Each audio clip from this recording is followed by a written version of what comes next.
Choose thy battleground.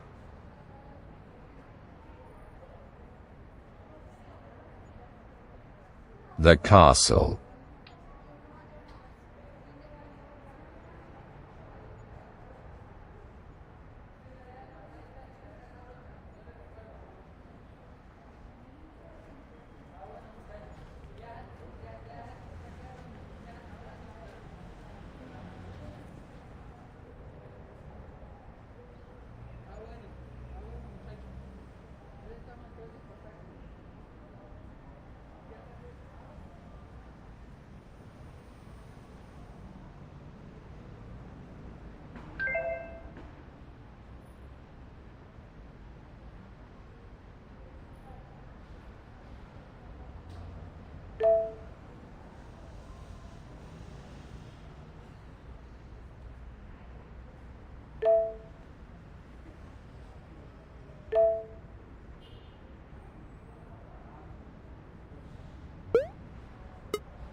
16.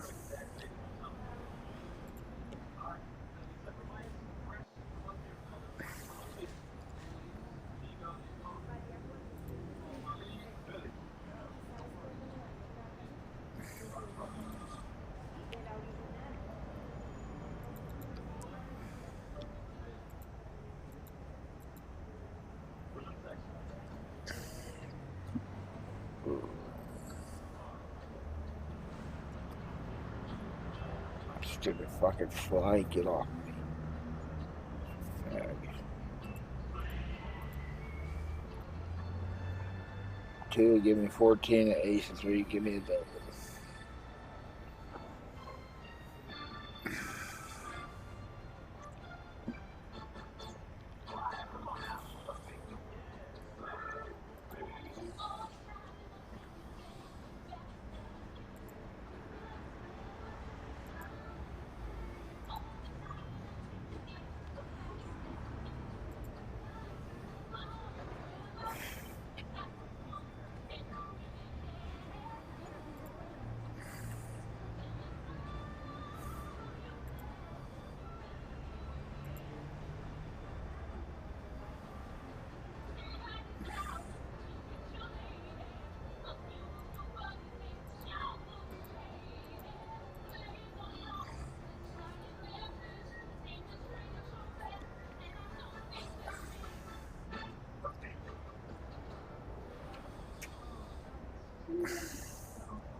Get juice out.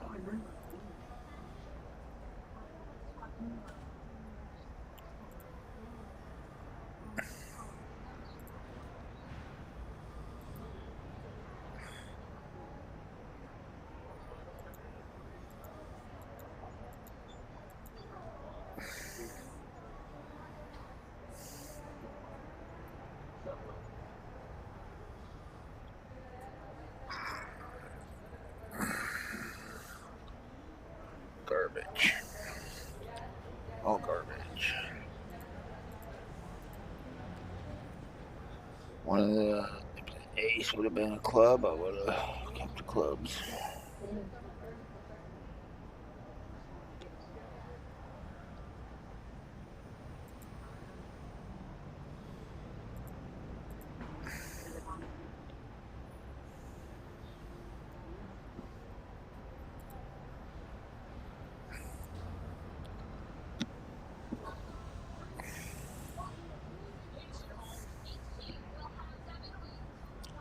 Yeah, hearts.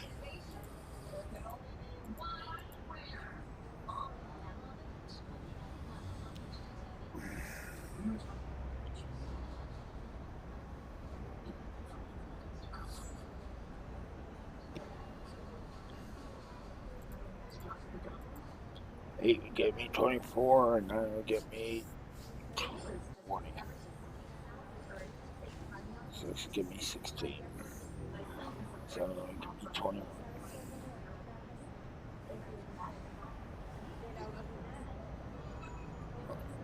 That gets me 14.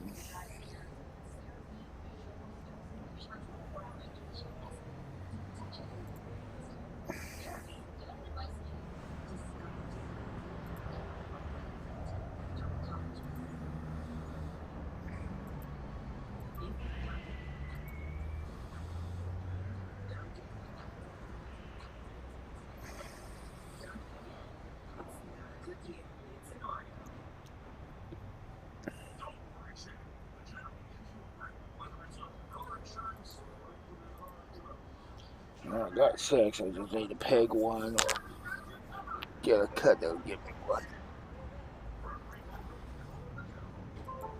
Yeah. Nope.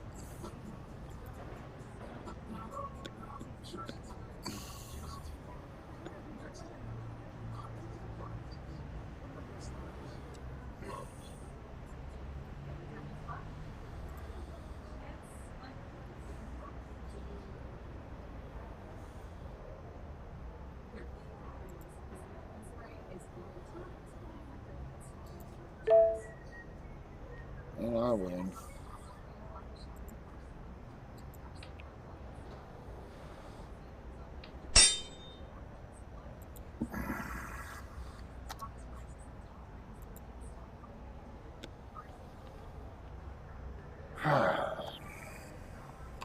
Piss.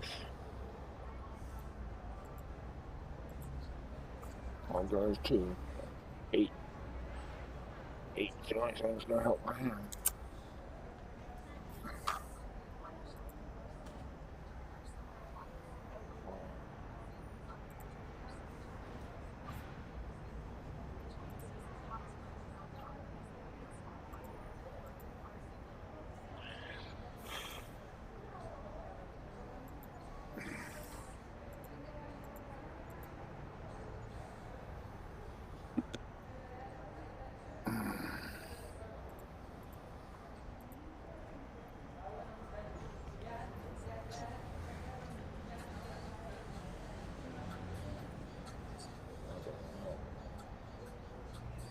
At all.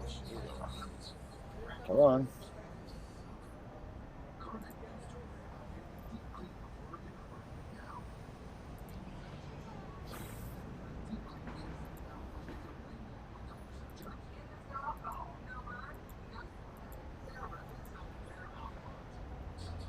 Okay, actually didn't do any shit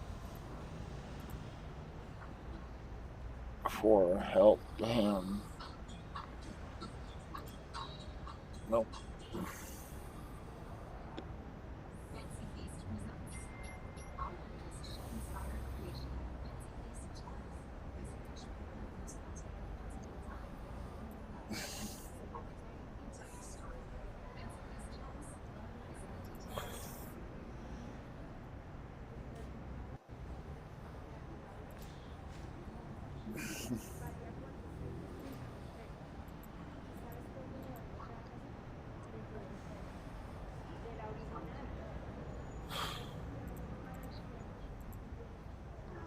I help to him.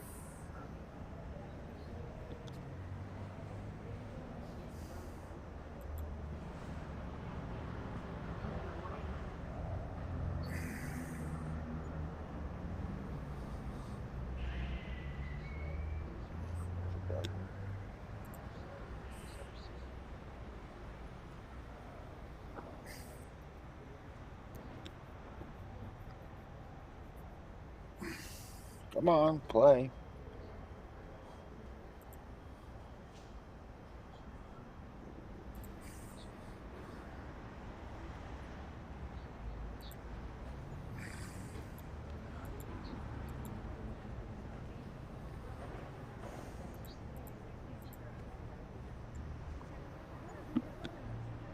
Ace 4 queen. So I'm saying, give me a dozen. And the other face card is 10.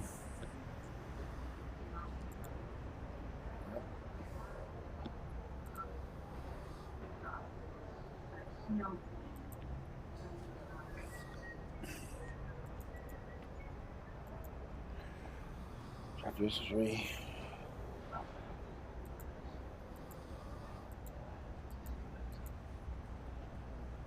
It's time.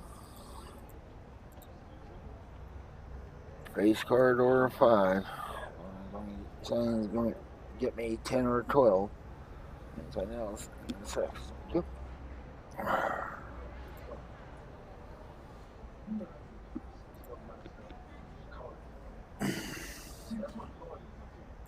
Chapter 4.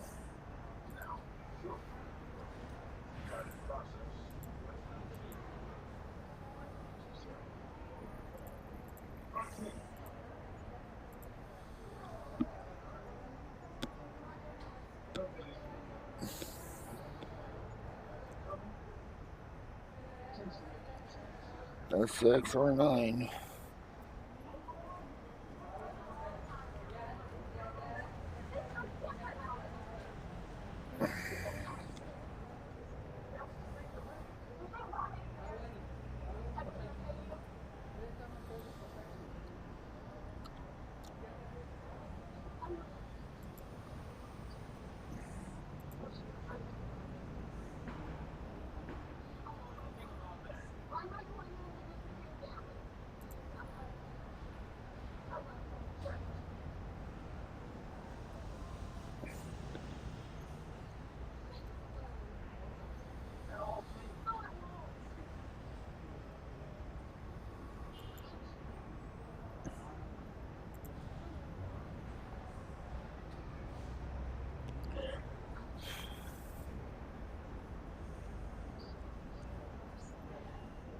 That's weird.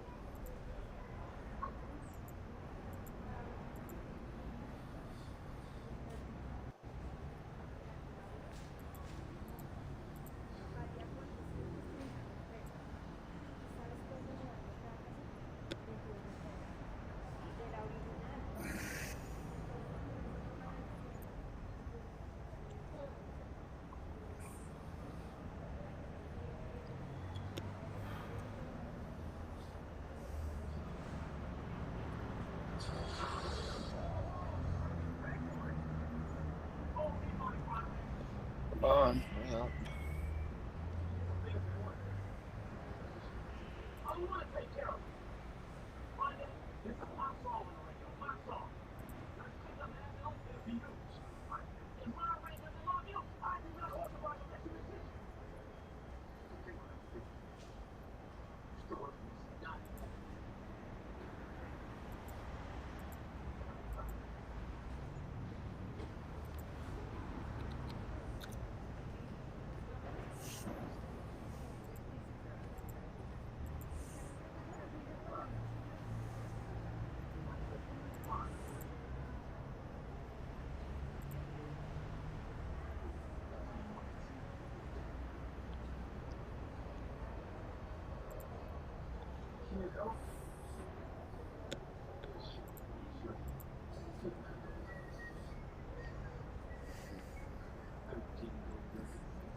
Sweet player going.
Okay.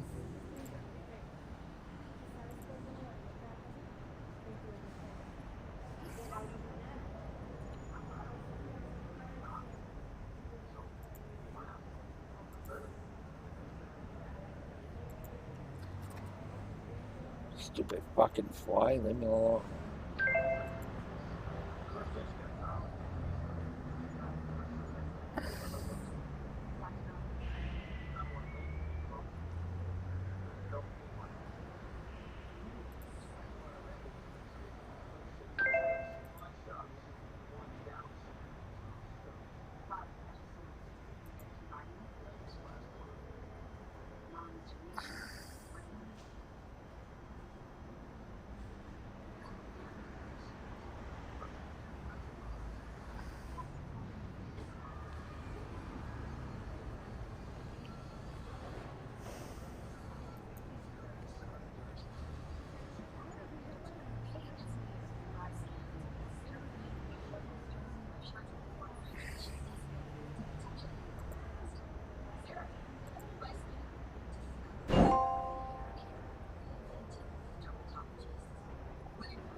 The castle.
Play partners in decades.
Okay.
Thought that was a 5 at first.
Bitch.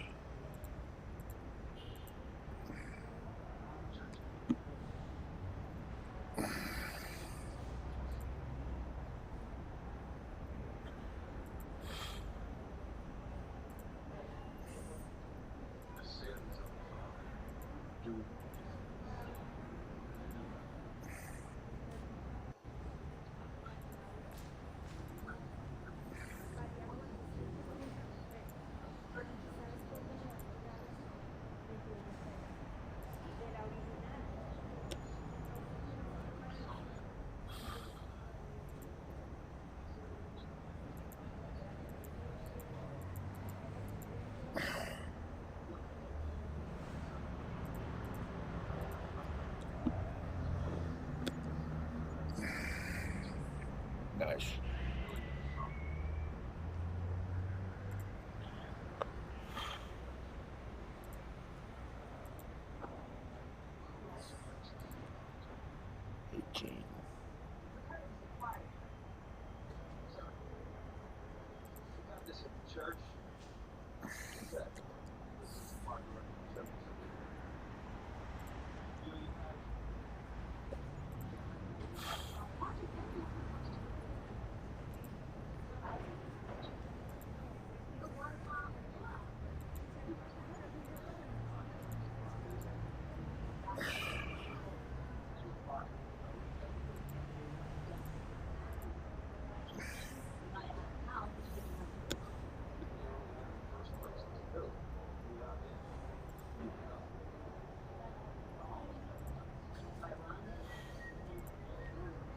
And he's out.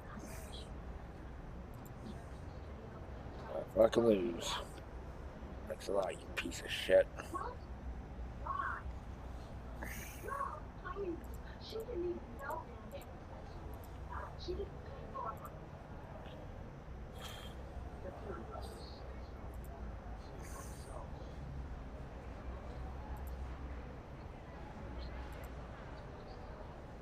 Oh, of course he's gonna hit with a fucking 20-point hand to start the game. Fucking cheater.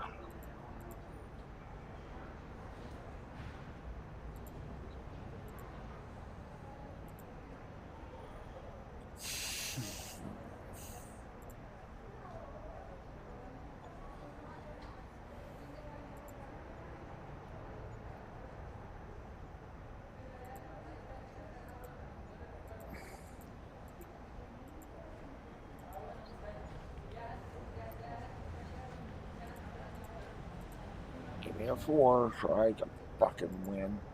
Thank you.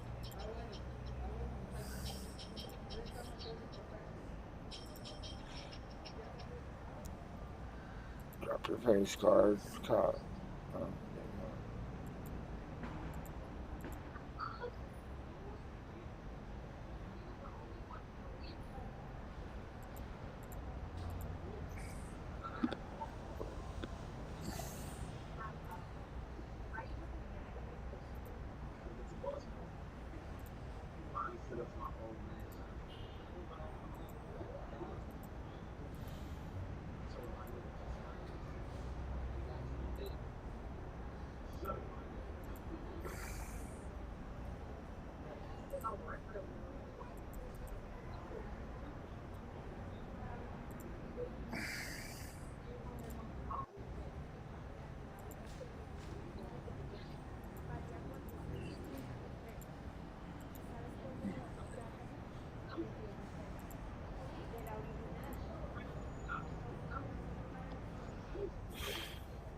Of course. Thanks for cheating.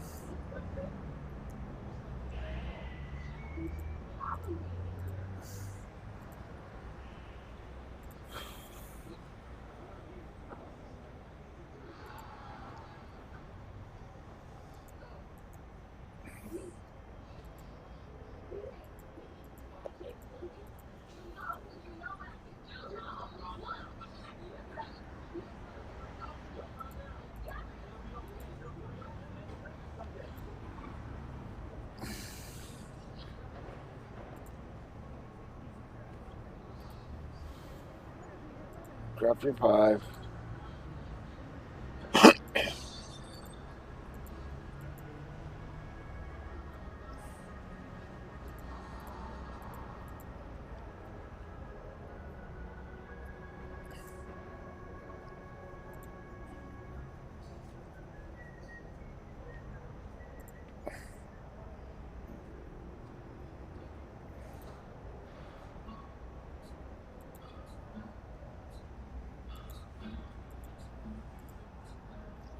Fucking cheater.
On.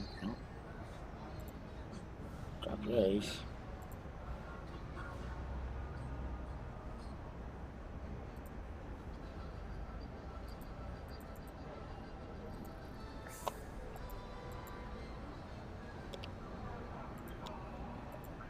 Give me an 8. Yeah, point blank. What am I doing? You're doing great, Sam. I'm coming. Thanks, man. Thanks. Oh, dropped it from up top. Dapper with the long-range bomb. We're gonna try to go get another angle on that. Probably gonna get Cell. This is by far the happiest ever. I'm so glad. We got a guy up here on the left side. He's still trying to survive. They're on roof, but gas is gonna push them out right now. Should we hold them? Nah, they still got time. Got a guy like right here. Down that one. He was. I say we push the high ground.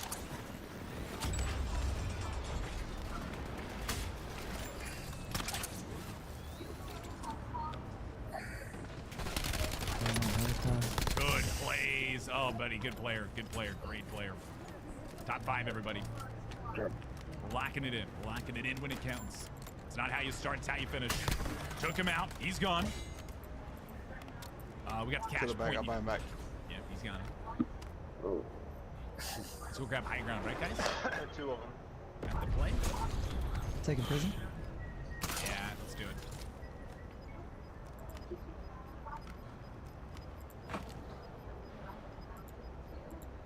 That's Good nothing. save. I'm gonna drop utility box if anyone needs anything. There you go. Yeah, they're downstairs. One's landing in far right side. He went into gas. Very interesting. Holy crap, Dapper with the bomb! Are they far side? Yeah, they are. Dapper takes him out, not Oh my dead. God. Hopefully does not have this self. Cracked one. Cracked him again. He's dropping low onto prison. Low on prison. Love this play. Oh crap, where? Got you guys. Behind? Okay. Drop. Hey, getting shot at my back. He's on the stairs. He's right there. He's looking further down. I am too though, which is weird.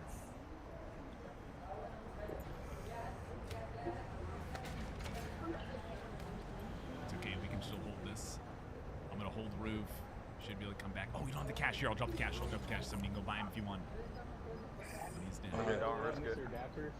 Don't risk Hey, it. Native, how we doing, buddy? Welcome to the 4th quarter. The entire lobby trying to stay alive here. There's somebody.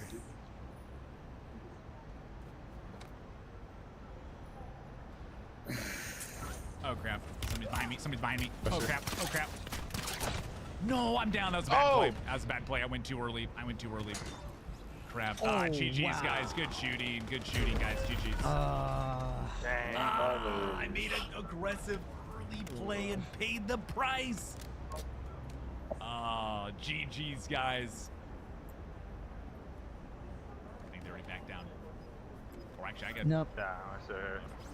There you go. I'm Answer the glitched question. out. That was your last game, Sam? That was my last one. That has to do it for me.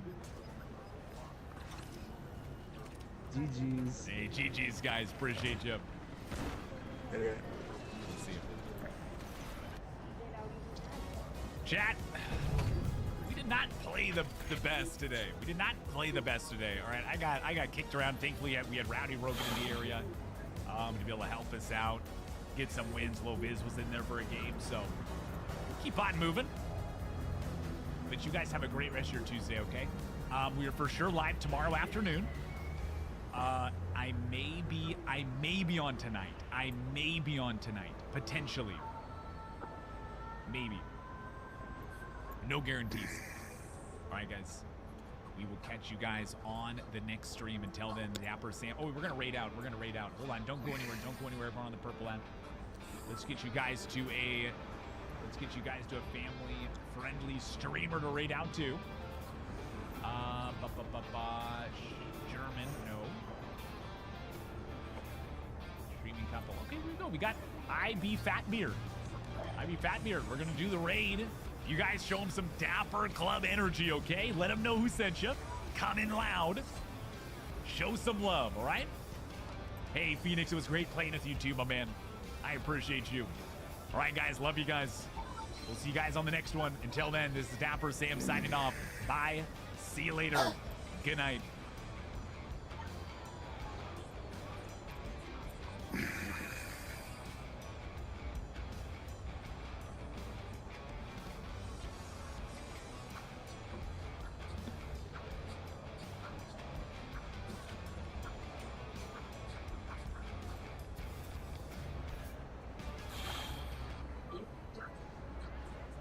Nope, I lose.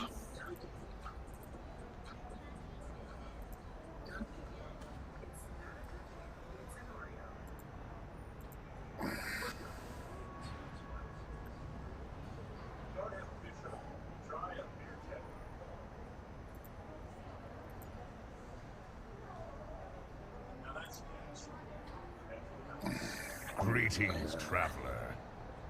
Alright, so we've got a sliders game coming up, chat. Ooh, he also has double lesser trinket. Yeah, honestly, my double lesser trinket last game was not great. Alright, so we have Demon, Quillbore, Murloc, Mech, and Pirate. So, similar-ish lobby to what we played. This is Chief. C'est sliders. Slider, as he says. Alright, so we have add 25 cards to your hand for a Warhorn, or buy 7 somethings, Quillbore or Pirate, for 3 spells at the start of the turn. But looks like we are going for the Warhorn, which is the big one. That's very fun. A lot of the trinkets this season are bland. Double lesser whiffing feels twice as bad. I like double lesser. I think it's still quite fun, but yeah, I was just in a bit of a weird spot. I should have. Oh, dude, there's that Cthulhu pen is actually low-key kind of cool. Okay, he was playing like tower defense, like just killing. Glad you're back. Thank you. Appreciate it. Okay, gonna go more into the game now, a bit less into the chats. Oh, he has the. That's so nice. Yeah, he gets cards to the hand here. Gets to play a big minion. So he's almost already sorted out his tempo. This is such a good start. Bitch. It's one of the reasons that I actually really like putting scouts early on, because if you find this 2-5, it's so good.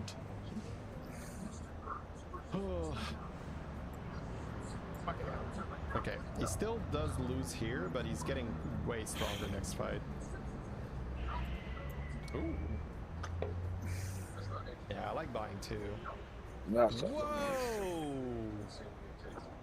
A roll? Is he trying to force this on tier 2 or Absolutely something? nothing. I would have just bought the pirate that buffs attack and put that between my 2/5s. A roll is so aggro there. Of course. Oh, that's a good one. Oh, wow. That might not seem like such a big deal. I think he just didn't like silver. Yeah, of course, but the fact that it's legal. It's a legal play to roll there. Everything you learn, right, when you play this game, tells you not to do what Sliders just did there. Well, I Like, you lose. do not roll there. I'll just quit. But because he has a coin in his hand, the thing is, once you are good enough at the game, you can break the rules a bit. You can say, oh, you know, yeah, normally you don't do that, but in this particular case, I actually, you know. So that was actually very cool to watch. Because normally I just bank that coin and I say, oh, I'm going to use that to get an easier like level to 4, maybe buy something on tier 3. So it's actually quite cool there. Yeah. Ooh, nice. This is such a good shop. So clean too. This is all So he has garbage. tons of cards added to his hand already. He now has an aviator and he's got a pair. And all because he rolled. It's kind of cool. Fucking Yeah, the cheater. vodka joke, it's just... You're like number 279 to say that, so it's just... Which is the nature of live streaming, right? If you live stream, people will have similar thoughts. So anytime I pour from a glass bottle, it's like, isn't it a bit too early for vodka? Right, so... it's okay. Alright, what do we got? We're gonna go with the end of turn Mama Papa. Oh, he has double trinket, yeah. Taking an expensive trinket is actually so good here. That's nice. Also helps with adding cards to the hand, right? It's weird that your country sells water in glass. I mean, it's an option. Is it illegal? Like, is it like if stores try to sell bottled water, the cops come over and they're like, you knew what you were doing. The fuck is that? It's start of turn. Oh, right, it's not end of turn. Yeah, end of turn would be too good.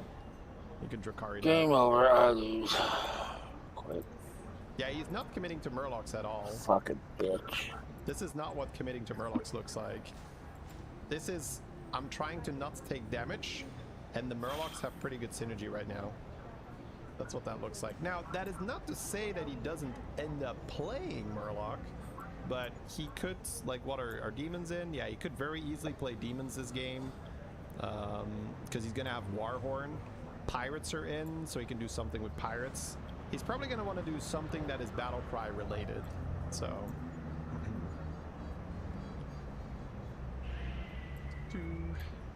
Yeah, he's gonna get the Warhorn very, very soon. He can take damage here. He can actually sell for the Rewinder. He's not gonna do it. Okay, I was like, how badly do you want the brand here? Okay, so now he gets the Warhorn.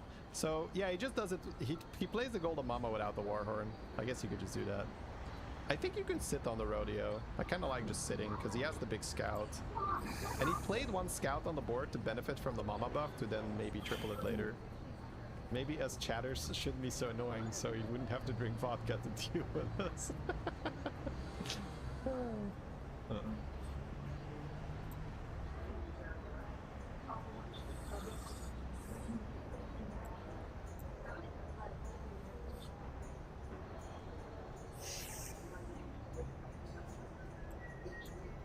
Oh my god. Yeah, I like doing this on 5 as well. 5 is like a lot of cool spells like Golden Touch, Armor, Cousin. Very Fucking nice. flies. It's got another Popeye in the shop. This is looking pretty good now though. Oh, we have Chef Belinda. Just rotating the Belinda or what? Yeah, you want it. Oh, that's so good. All right. Another cambrioleur. Yeah, sells a Belinda. Discipline there. Not trying to get more out of it. If we get Bran here, things get quite silly. Then it's like Golden Bran. Yeah, you play that one first so that you get an extra trigger from your burglars. He might end up playing Murlocs. Now it's looking more like he plays Murlocs because on top of the Mama Papa sticker, he also found 2 burglars and his scout is golden. So his Murloc board just keeps getting better now. But again, that's great, right? That just means that it happened for him, which is, oh my god, that's a lot of damage. That's essentially the way to think about it. You set up the synergy, and then if you hit it, you can just continue playing it. If you hit something else, you play the other thing.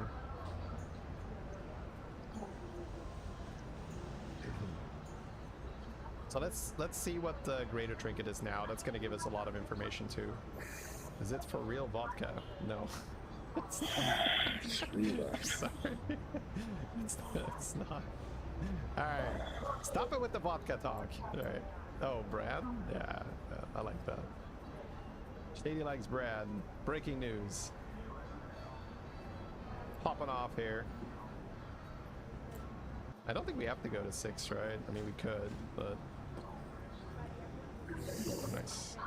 Pretty happy just chasing that golden, golden Bran, golden burglar. Ooh, one more, chat. The thing is, once you have the Bran trinket, you can discover Bran from Primal Fin and stuff. It's really cool. New here. Yeah, hey, Wild Carry.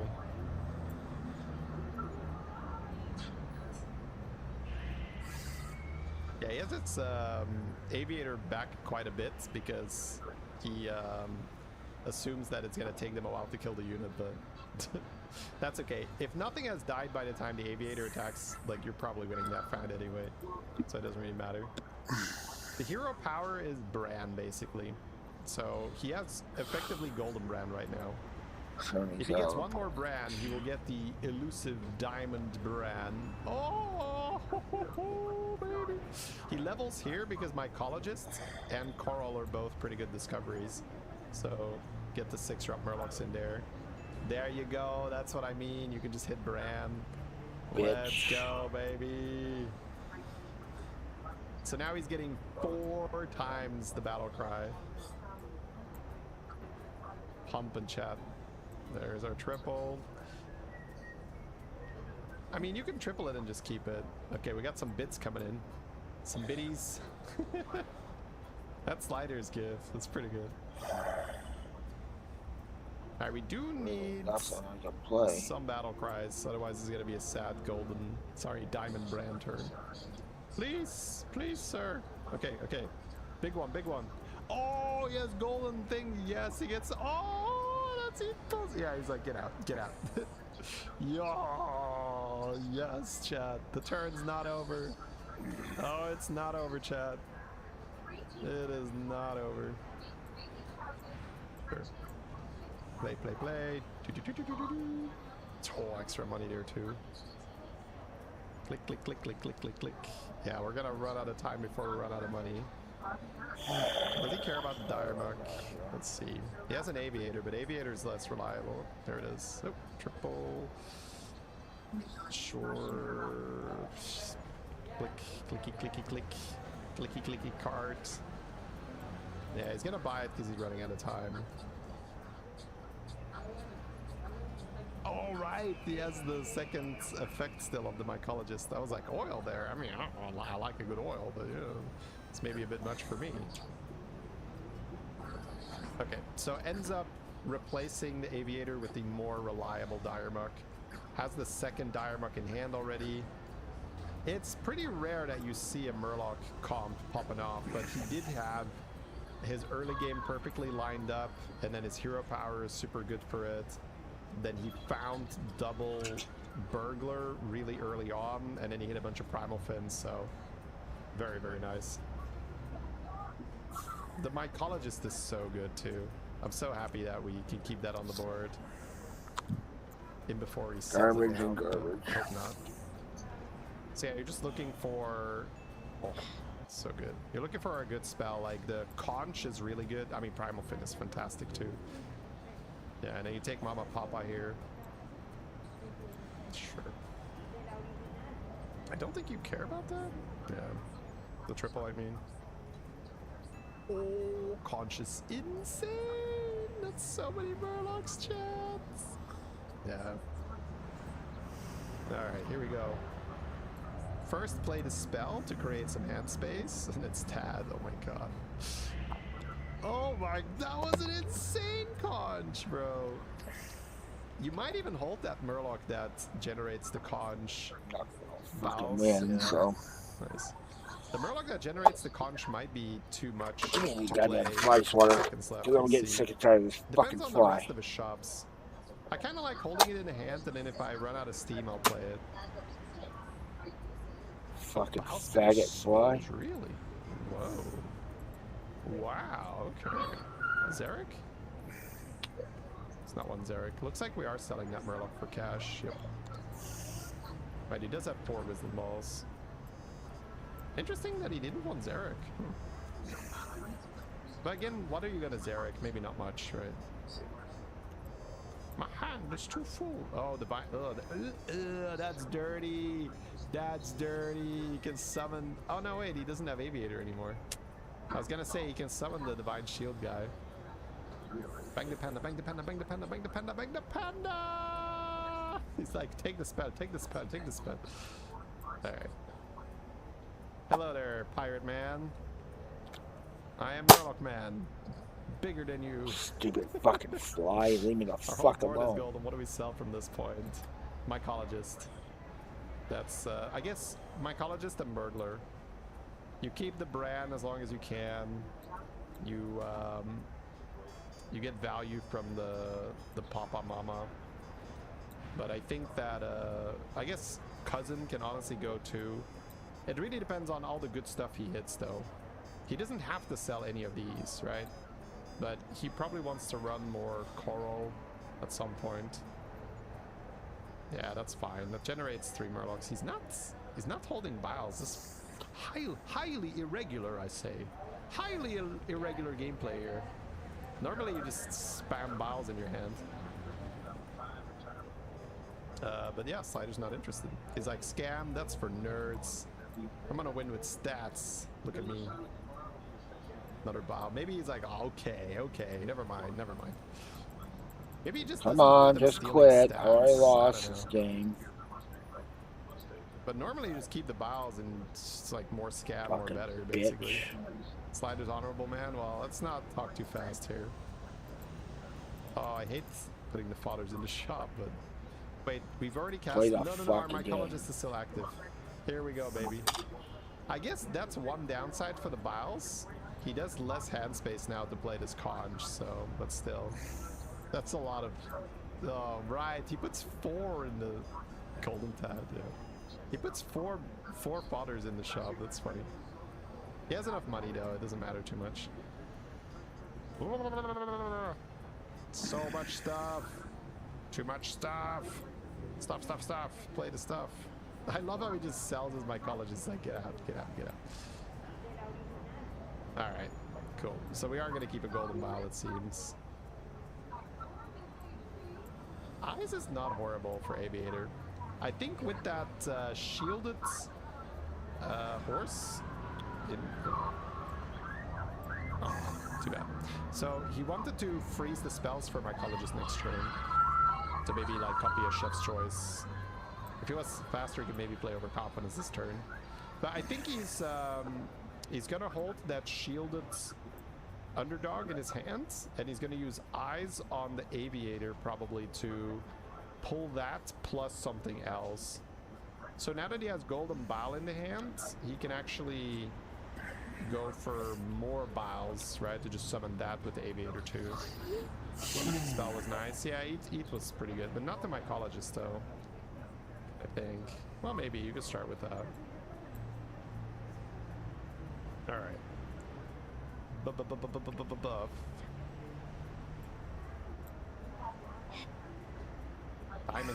Diamond brand primal fins. Very, very fun. Alright, he does have an aviator pair, so maybe he doesn't even need to use the thing. He can just sell it though. Yeah, I like that. He's like, that's gonna just burn. That's gonna burn Murlocs later. It's gonna steal buffs. Just sell it. I've got the eyes if I want to do that. That's a pretty decent spell too. So he's got one charge left. I mean, there is the golden aviator if he wants the eyes for something else, but I don't think so, no. Oof. Okay, as a chef, he's gonna have enough gold, so he doesn't have to worry about running out of gold. There's one more real fight, right? We have a ghost fight now. Right, you get 4. Ooh, I like the rolls here with the mycologist. Still, I Fucking like it. fly, leave me the I fuck like alone, oil, bitch. oil, come on. Yeah, my man, let's go. I love how it's just on the rope. We're not banking that. This is not the way I usually see these games being played. Normally it's just, hey, give me more bow spitters, that's all I want. Just give me all the bow spitters.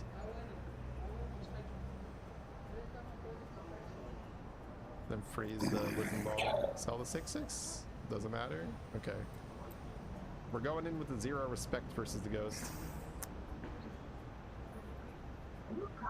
0 respect would be correct. Yeah, this is actually quite a large Murloc board.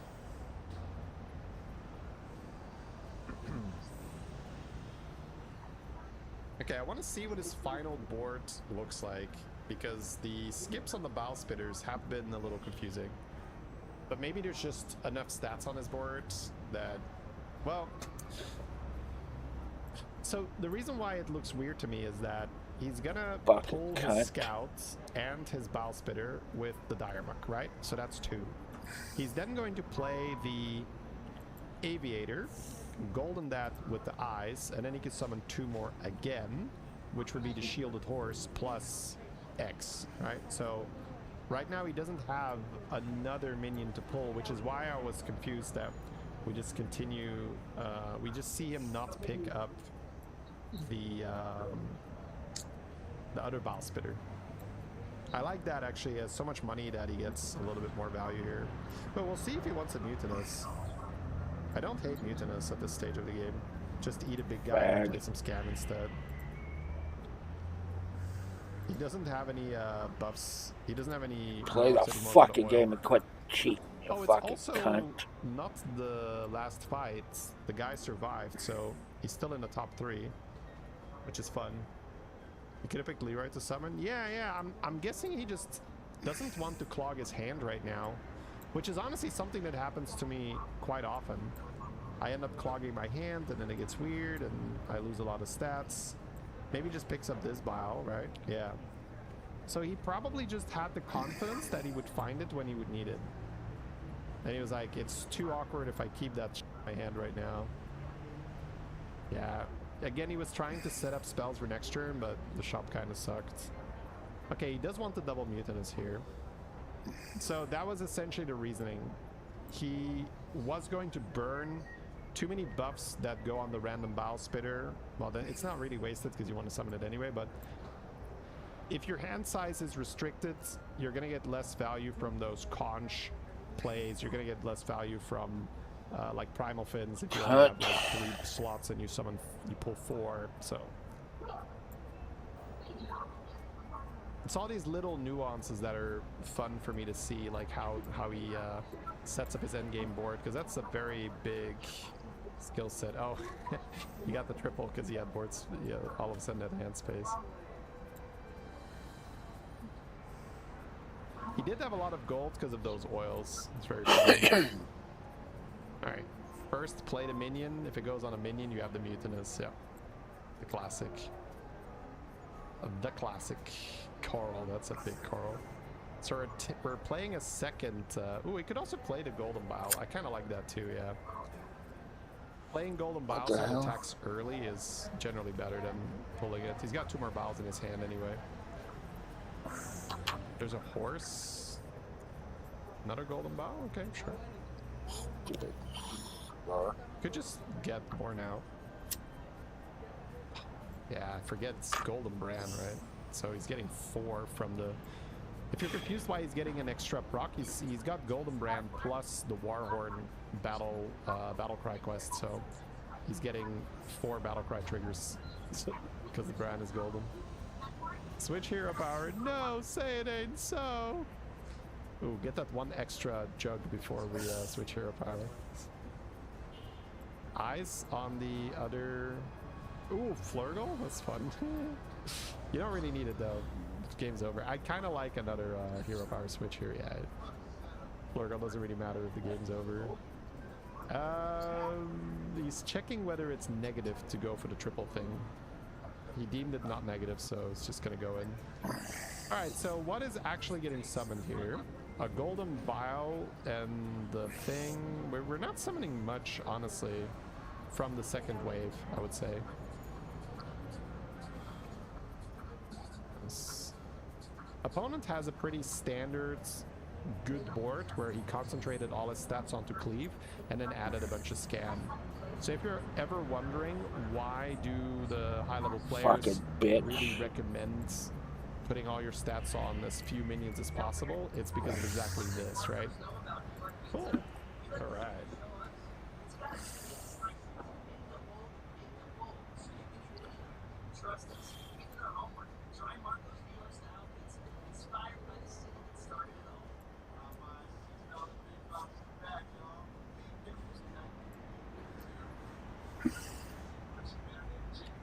Can't fucking win.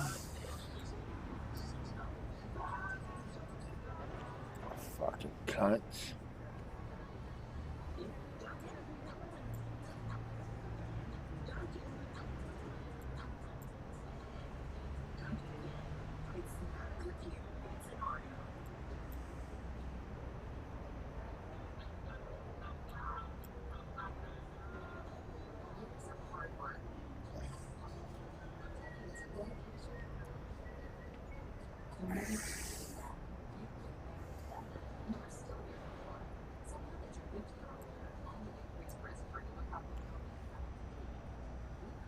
Pneumococcal is not a real word.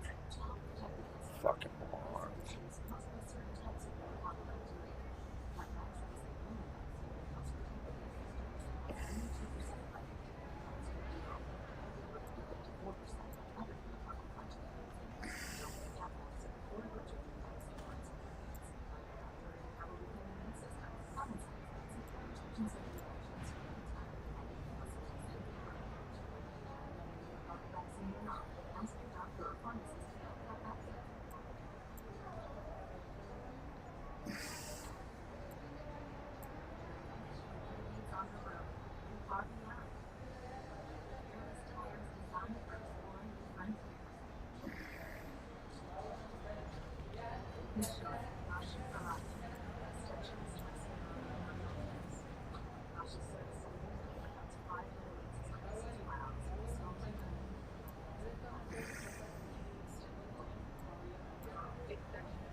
Fucking bitch.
3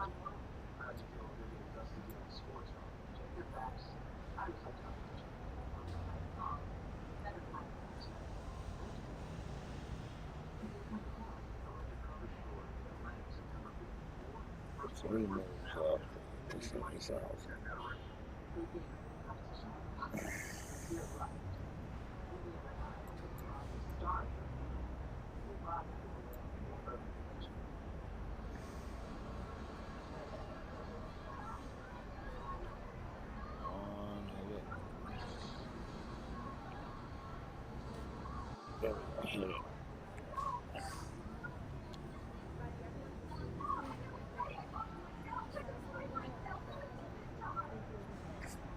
No 2 stars.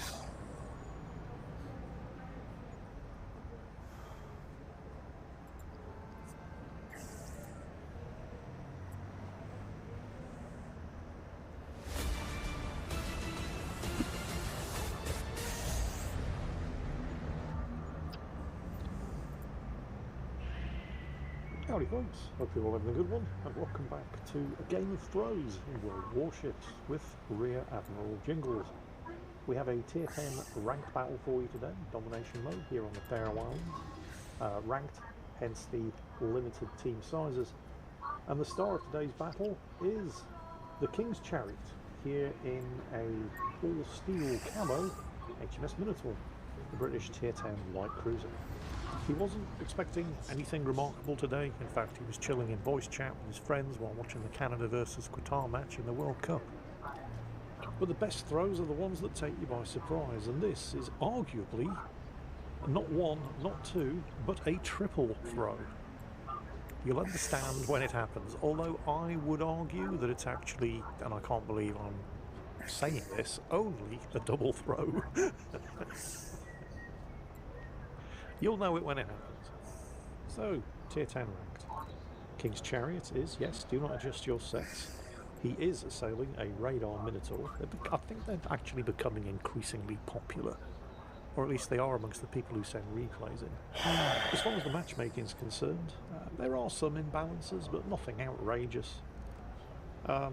Both teams have 2 battleships. Libertad and Christopher Colombo on Chariot's team, Vermont and the Sibir on the enemy team. Yep, the Libertad has crazy good secondaries, and the Vermont is really slow, but holy crap, it's got some weight of fire. Chariot's team have the sneaky torpedo monster Shimakaze for a destroyer, which obviously outstealths the enemy Kleber, but the Kleber is faster and has better firepower. It's really in the cruisers where, because he is a radar Minotaur rather than a traditional smoke Minotaur, Chariot's team enjoy the benefit of having 2 radar cruisers. The enemy only has 1.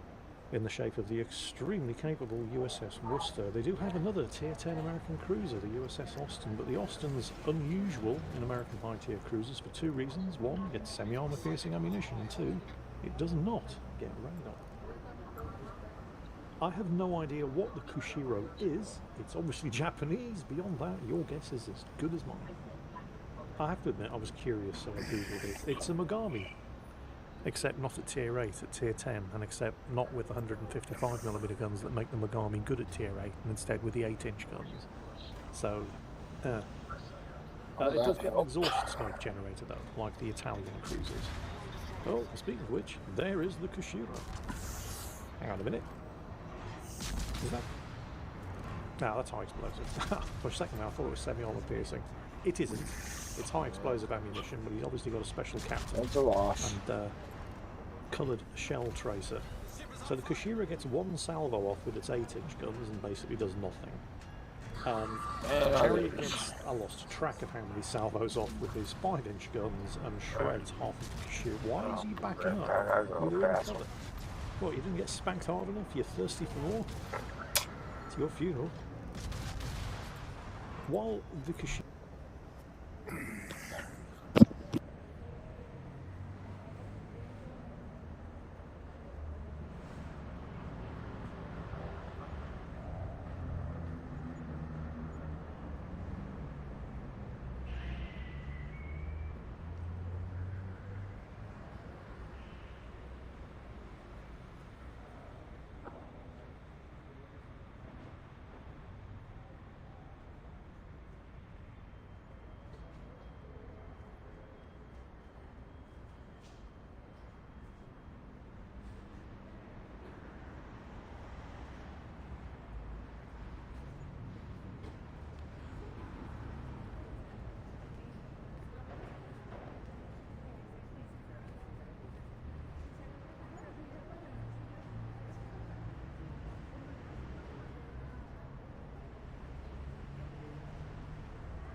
Giro is contemplating the errors of his ways, we have already experienced our first 2 casualties. Both the friendly Shimakaze and the enemy Kleber have torpedoed and sunk each other. Down in Cap Circle Charlie, I did not see that coming because the Kleber was also getting shot at, or should have also been getting shot at, by the Des Moines at a range of what looked like less than 6 kilometres, and yet somehow the Kleber managed to survive long enough to torpedo and sink the Shimakaze before getting torpedoed and sunk by the Shimakaze in return. I mean, the enemy Worcesters down there who almost certainly had the Shimakaze radar, so it was probably a case of, well, I'm doomed anyway, let's see if I can just torpedo and take the Kleber with me. There's the Austin. Here comes that 5-inch semi-armor piercing. These 2 ships are actually fairly well matched. Oh, I need to make a correction. I realised I just said earlier that the Minotaur has 5-inch guns. It does not. 5-inch guns are destroyer caliber. The Minotaur's a light cruiser. It has 6-inch guns. But despite having lower caliber guns, the Austin, oh dear, oh dear, oh dear, I don't believe he wanted to do that. He's going to get him with torpedoes. He's going to get him with torpedoes. Oh, he's robbed. They ran out of steam. He's there in chat, bruh. That so would have been a kill. Oh well, woulda, coulda, shoulda, didn't. Never mind. But yeah, the Minotaur and the Austin, and the Worcester for that matter, despite the caliber mismatch between them, and the fact that the Minotaur doesn't get high explosive shells, they are very, very comparable in terms of DPS output. He's determined to finish off that Austin. Now he's not going to want to go around the corner in front of that Sibir. Do not be tempted to try to torpedo him. He will kill you. You might get the torpedoes away, but you will not survive the encounter. Is he going to finish it? Oh no, he's run aground again. I think we're looking at our first kill. Oh dear, oh dear, oh dear. Well, yeah, that is a kill, but look at the damage that the Austin was able to inflict on the King's Chariot here. Now he's used the heal, but he's down to about 3/5 of his hit points. You will respect the Austin's Authoritar, right? That thing slaps. Oh, there's the friendly Des Moines and the enemy Worcester. The Worcester obviously a light cruiser, the Des Moines a heavy cruiser, but with auto-loading 8-inch guns, so a comparable reload and heavier shell damage than the Worcester. Here's the thing. It's a fight that you might expect could have gone either way, and, well, the Worcester finishes off the Des Moines with fires that it's set, but the Des Moines has shells in the air which also finish off the Worcester. And while we never actually saw it happen, the Worcester, because he's a good guy, is going to politely and helpfully and accurately explain in chat to the Des Moines how he could have and should have won that fight. And the Des Moines is going to out himself as a colossal cock. The Worcester's clearly a Scooby-Doo fan. There he is. There he is in chat. And I'd have almost gotten away with it if it wasn't for your meddling Columbo. Clearly the friendly Christopher Columbo bitch-slapped him to within an inch of his life, allowing the Des Moines to draw even in the fight. And there's the Worcester with some very, very useful advice. Des Moines, use high explosive next time, by the way. And he absolutely should have used high explosive, because you do way more damage when I'm angled like that. Des Moines says nope, and then follows it up with noob comment. The thing is, the Worcester's right. 8-inch armour piercing, which is what the Des Moines was using, when he should have been using the high explosive, because the armour piercing isn't going to overmatch an angled cruiser, whereas the high explosive will always do damage. And he would have survived the fight if he'd been using the correct ammunition. The Worcester points out, because he was angled, he only had 4 6-inch guns shooting at the Des Moines, who was shooting back with 6 auto-loading 8-inch guns, that if not for the Columbo shaving off most of his health, he would have beaten the Des Moines into the ground. The Des Moines responds with noob comment 2.0. The Des Moines is literally giving you good advice. He is just trying to help. But I guess, you know, there ain't no cure for stupid. Meanwhile, the team are ahead. They have 2 of the 3 cap circles. They have a 1 kill advantage, but I think, yep, there it goes. That was the Christopher Columbo. Finished off by the Sibir. The Columbo was hanging on by a thread. So technically the team, well actually there's nothing technical about it, the team are actually still ahead. They have the same number of kills, they have a slim points advantage, and they have 1 extra cap circle. But that just means it's their game to lose. Okay, the Venezia just finished off the Sibir. It's put them now even further ahead on points. So this is a definite advantage. Wow, that's probably the most obvious thing I've said this year. oh, the team that's ahead have an advantage today.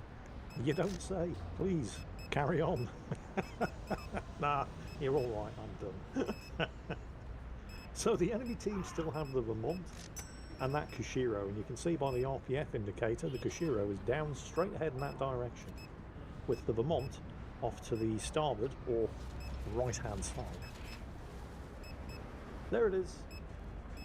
So, heavy cruiser version of the Megami cannot possibly match this rate of fire. Looks like it's firing high explosive. Not a terrible choice. 8-inch high explosive does slap, however he's now getting crossfired by the Venezia. So the Kushiro is doomed. Here's the problem, at least for the King's Chariot. The Vermont doesn't have anything better to shoot at.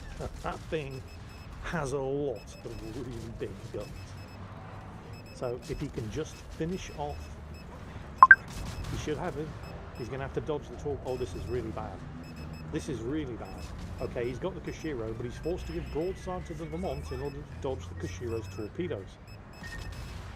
Well, in for a penny, in for a pound. Second set of torpedoes. He slows, trying to stay inside them. He realises he isn't going to make it. He accelerates. He has to turn. Oh, this is going to be really bad because the Vermont is about to reload. Oh, you're dead. Yeah, you're dead.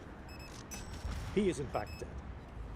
Well, that was just a choose your own adventure game at the end. How would you like to die? Turn to page 224 to get Citadel in the flank by the Vermont, or turn the page to get torpedoed by the Kushiro.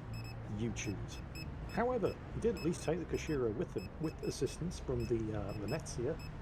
So they, I mean, that's a cruiser for cruiser exchange, so it didn't make any difference to the points. They still have a 200-point lead, and there's only the Vermont left. The Venezia's even managed to recover some health.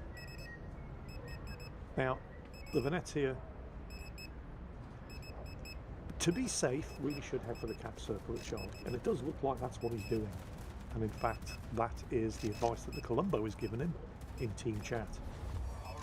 The Libertad, way faster than the Vermont, can dictate the terms of this engagement.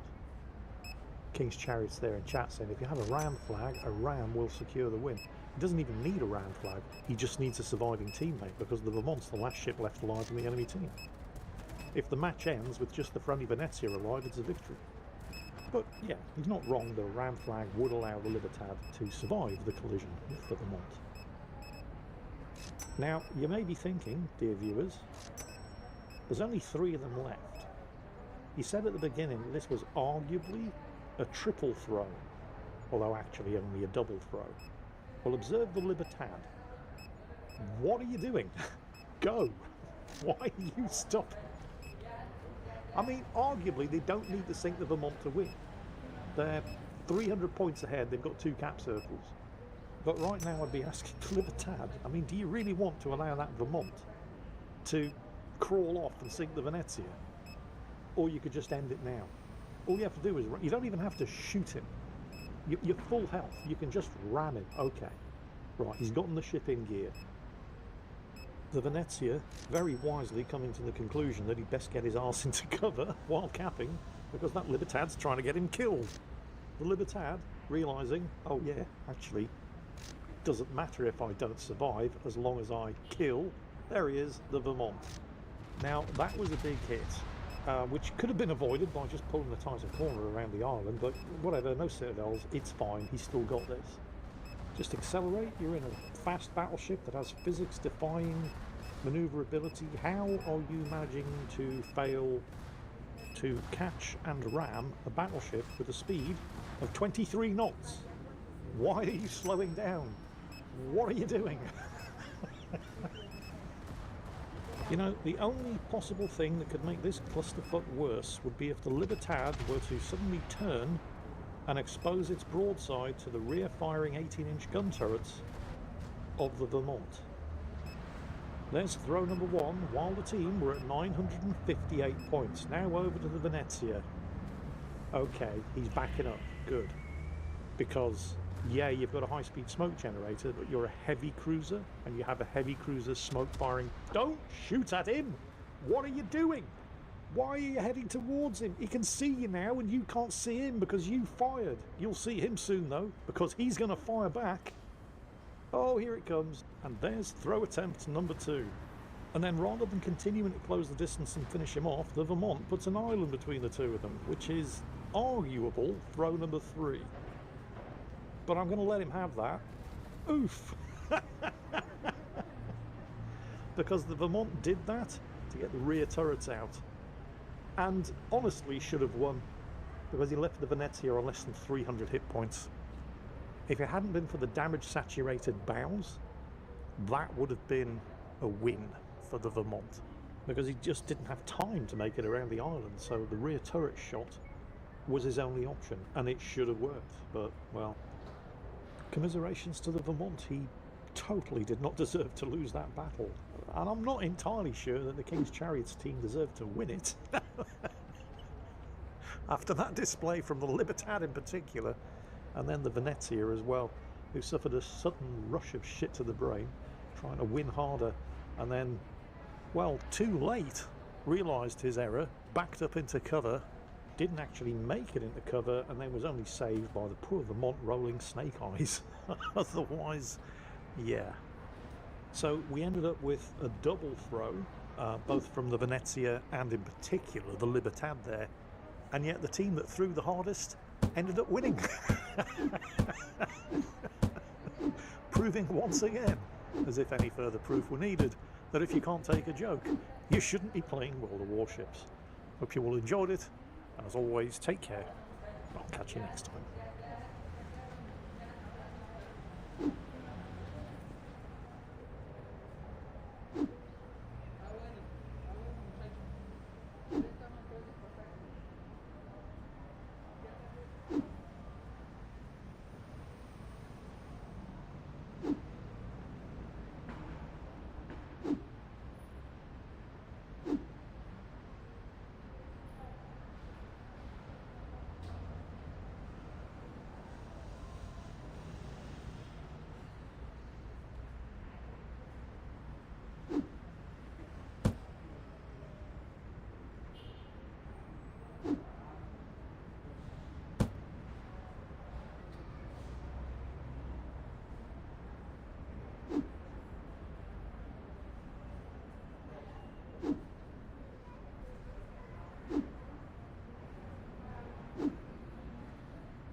Don't tell the others. I'm rooting for you. Take this. Would you play the... For anyone wondering, Sire is banned in the stream a little bit, yeah. See, that's where he's wrong. First minion doesn't decide comp. That's far too late. You decide comp at hero select. Oh, man.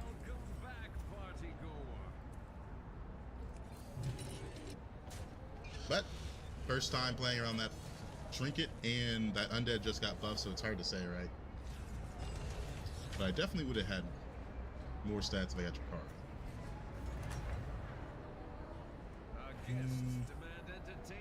Missing 1 gold.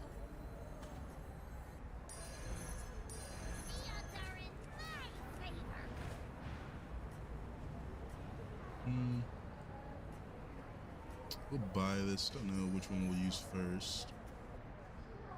The classic. That was at 0. Got 1 gold. A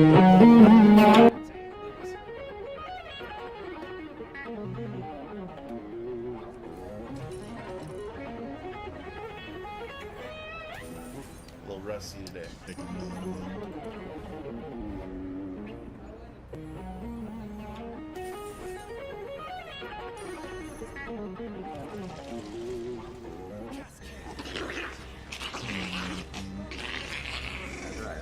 You're right. That's really good. This is part of the dominant. I'll pick this up then. He said, if I back away right now, he I wins. really like having shift choice in it. I think that's about the last time. He's just warning, that's all. This is nothing. I was shooting another 100 That's right. I'm doing good. He's gonna do it, I don't know for how long. Pirate game today in Oculus VR is a bad idea. The more you do stuff like that, is the better for to get rid of the behavior. Turn 5 is always rough. No, that's better. It's gonna go away. It doesn't stay too long. In their natural world, another dog will come, put him in the ground, and make him surrender until he give up.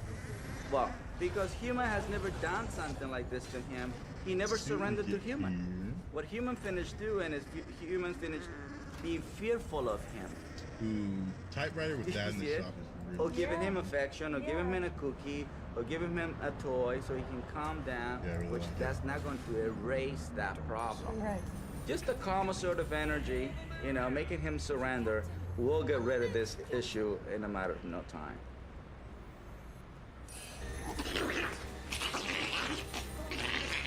That's right.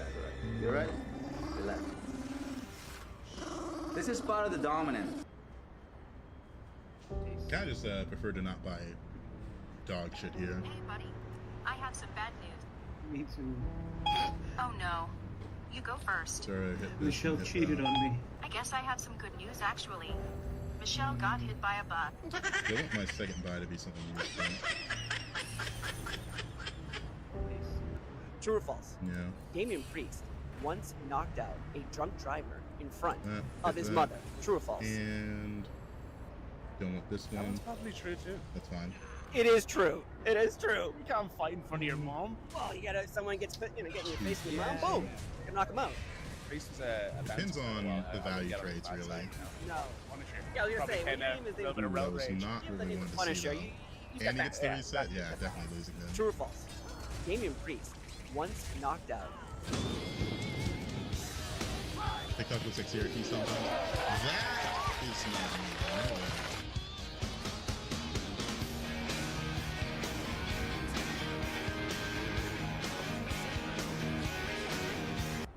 My God, it tastes so good. I hesitate to swallow, and I certainly don't want to spit it out. I dislike you the most. Told you so.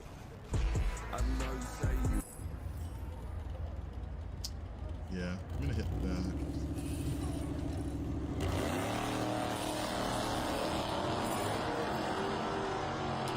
14, that is quite a bit. Just make you value trade a bit more. Pigtail's interesting, not that good. Lady right here, make You're the sure value she never trader. buys a ticket to a show. Pretty nasty. This is like the 6th show I've seen her. Well, you'll never buy They keep another ticket to my increasing value concert, trinket ever. price. We will I'm take pretty sure care of it's that tonight. good when it's off his This is pivot. like the maybe this 5th issue. time I've seen you on this tour. Here's the thing, they is kind so of suck awesome. at balancing Thank you. trinkets. I've said it before. You really want to know? But their solution to Yeah. balancing trinkets has The always been answer just is- increase the price.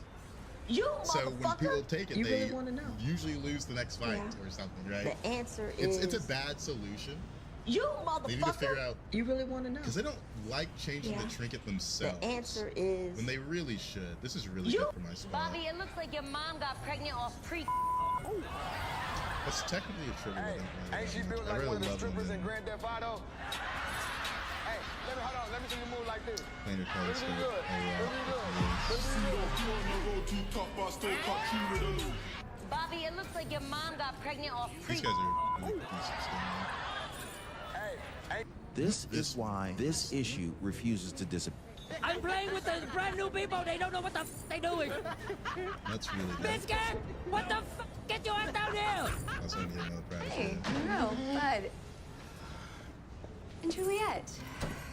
It's not bad. Everything all right? Not exactly.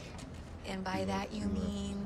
Remember the night that Nick brought Juliet over to my house to... The night that Monroe was supposed to show me something that was Yeah, going to make make me sure I believe don't everything Nick had waste told me. this. You know The where next this is year going, I Rosalie? buy, I get two Good, because maybe you could talk them out of it. on tier 6 is this triple worth it? Rosalie.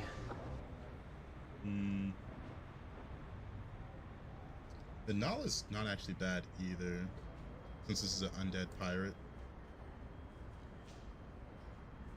It's like a gold Denala, and that's really good scaling for this.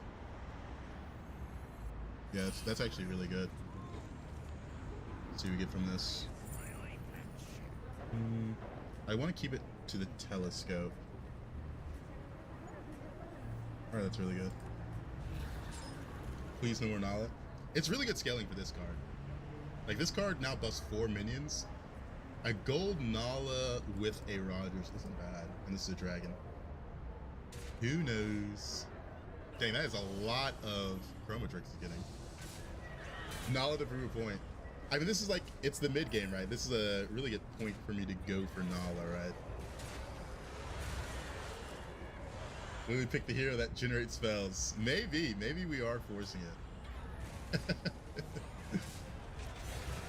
But they buff this card to 4 minions, and it's so good.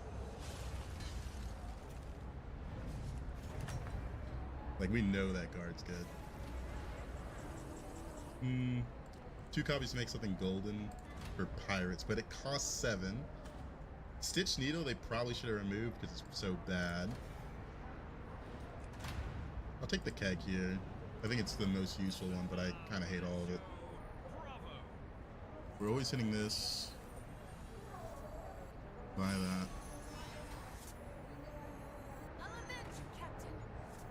Let's see what we get out of this. Don't need a dress, but it is decent scaling. Paying attention to the first spell I'd play.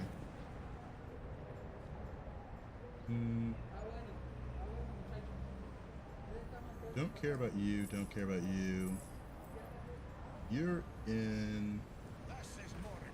The trust is not good now.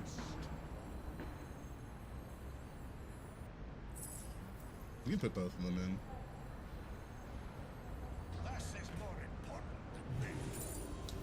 Buccaneer. Take the money.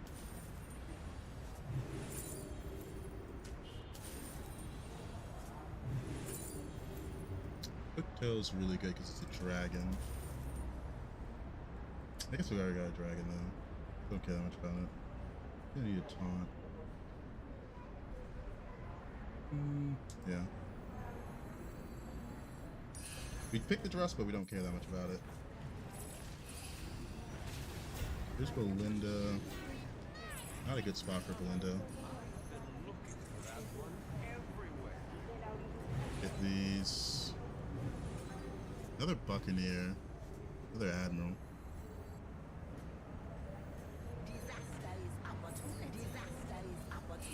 Nothing good.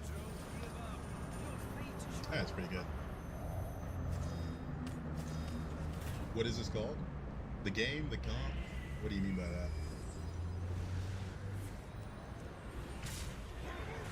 The powder cake's really good with this new pitch drop. It's kind of insane how much damage it's gonna do. The game name? This is Hearthstone Battlegrounds. Yeah, that powder cake's going crazy. I guess that trinket, I kind of undervalued it. I forgot about the new Undead Pirate. I want the Nala hype, that's too much pirates. Oh man.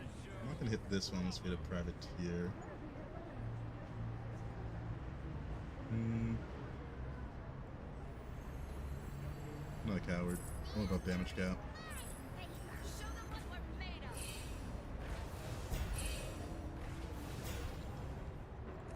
We're probably gonna hit it for blue.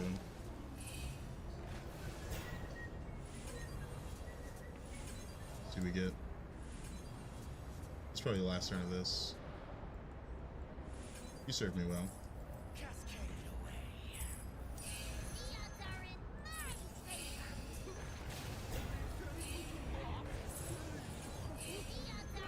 Don't need Bran unless I triple something.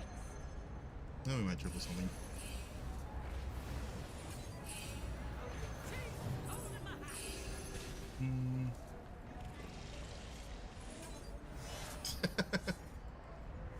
Oh god.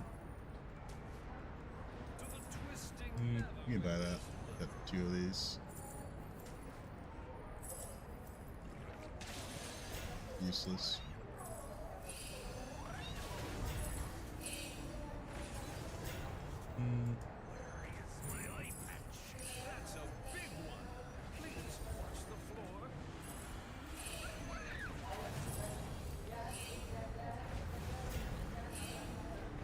There's a triple. No Drakari though, which is a little annoying.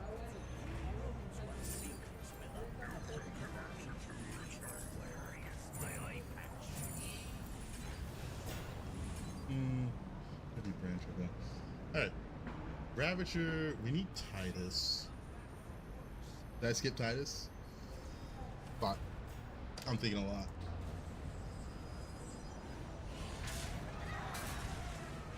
It is doomed. I was focused on triples. It was in the brand shop. What can you do? What can you do? Man, this buffing 4 is so insane. Really big fan of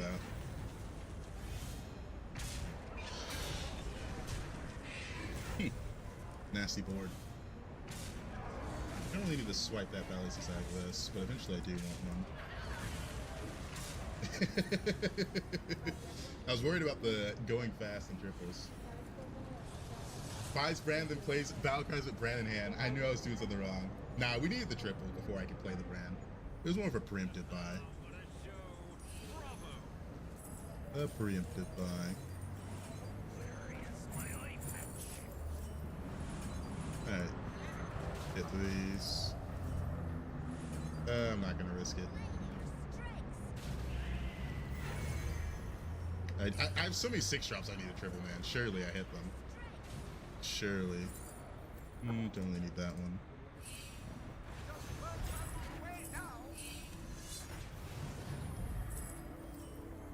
Fuck it, why not? I've got a gold bounty in hand, so I'm filling it. Surely I hit triples off this. This is where I really need to hit a triple.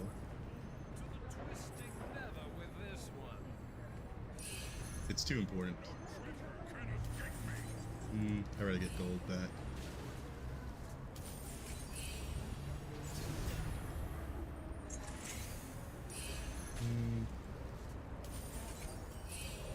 Nice. Holy shit. Took forever.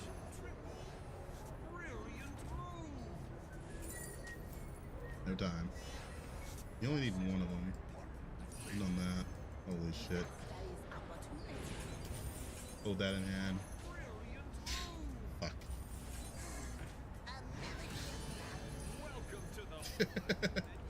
Oh my god, it's too much. Alright, we don't need the Brand now. Fuck. Oh man. Is Spacefarer playable? Nah. Not for me. Not in this spot.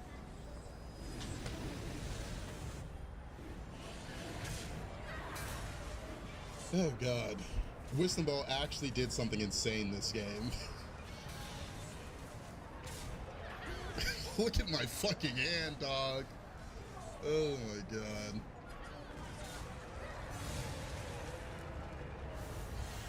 Look at my hand. What do you mean that's literally always Wisdom Ball?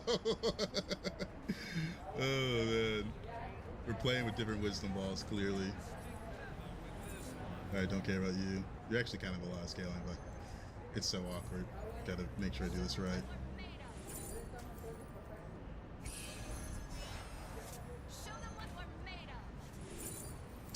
Can't use that. Let's take this one. Alright. Get rid of you. Get rid of you.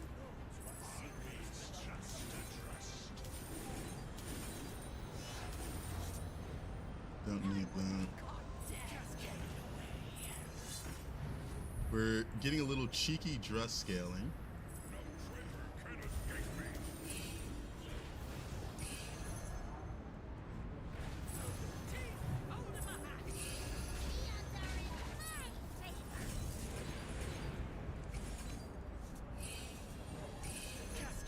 Alright. Don't care.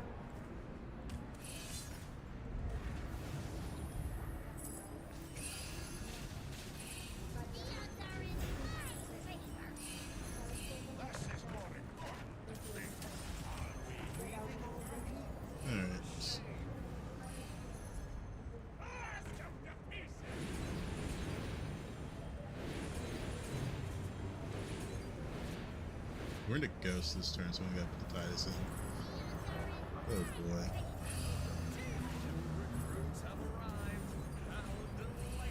It says Divine Shield. We can run that for one turn. Why not?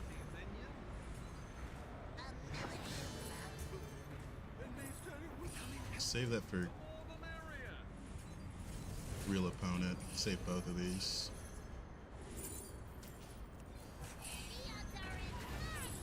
Alright.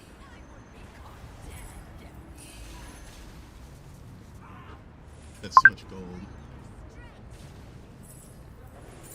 Okay, about you.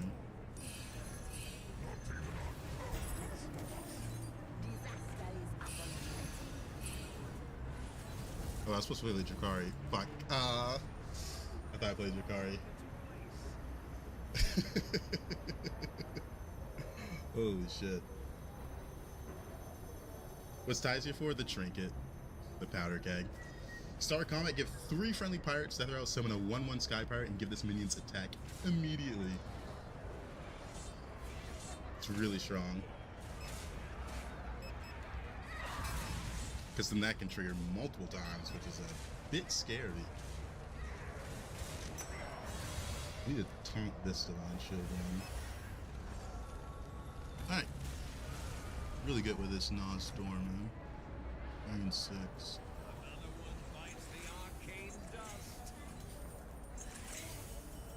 We're not gonna end on that. Just do this in case we copy a board. Nice.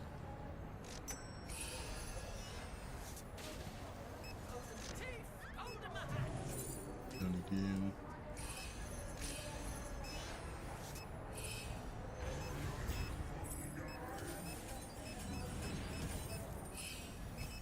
Alright. Buy that. Holy. Get you off board. I need to taunt that Divine Shield.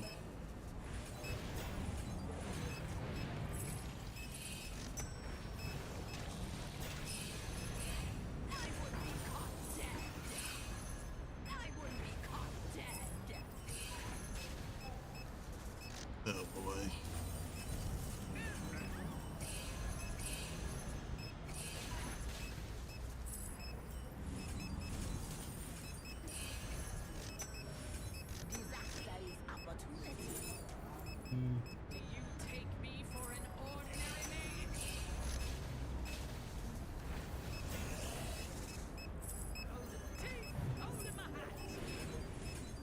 I was supposed to keep that. Wow, we got 60 seconds.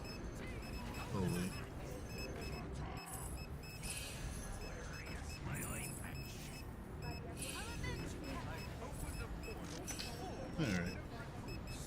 save that for next turn.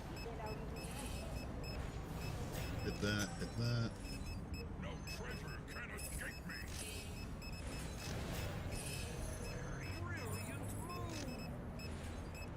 Alright.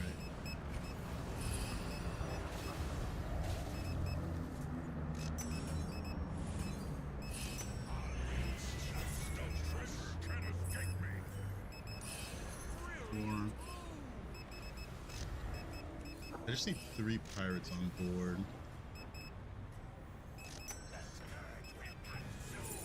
Useless. Get rid of you. Get rid of you. Need 3 pirates. That's good. Saving this so I have gold next turn. That's why I was holding the gold ones.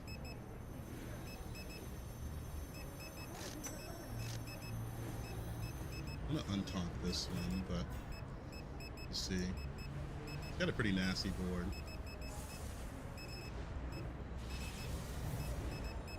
Dang.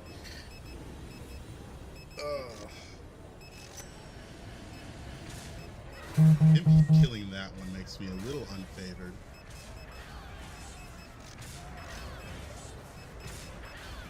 Two gold tides of blaster. Alright, we don't need the Jakari next turn. But this is what the tides are doing, right? Multiplying our attack. It's a big deal. It's a big deal. Alright, we got there. 28 damage. Ooh. Yeah, wisdom balls were a bit.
I've seen double Ghastly Mask on Sire who has the... Ooh, can he force that? Oh, he sure can! Okay.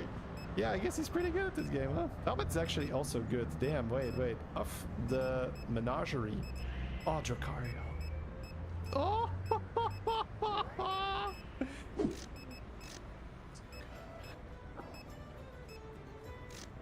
Oh.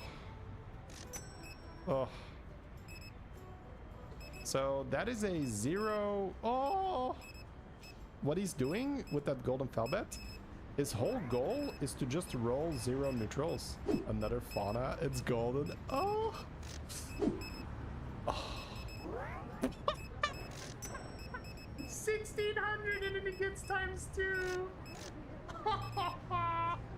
This is the first time ever I have seen double Ghastly Mask on Sire.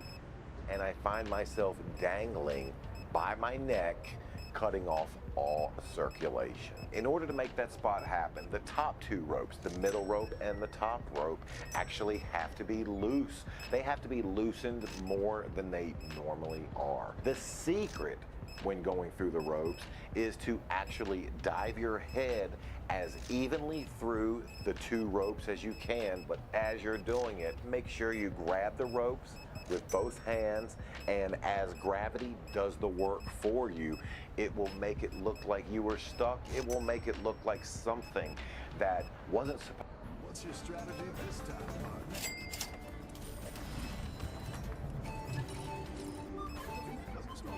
Turn to oil. Feels good, man.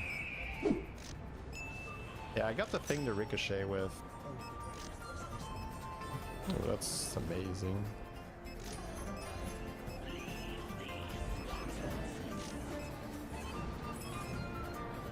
Second zesty is fantastic.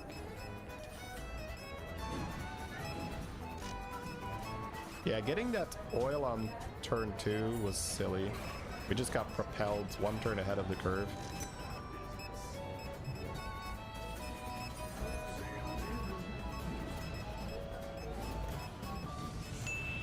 So hard for clone to not be good. Ooh, clone the golden zesty. That works.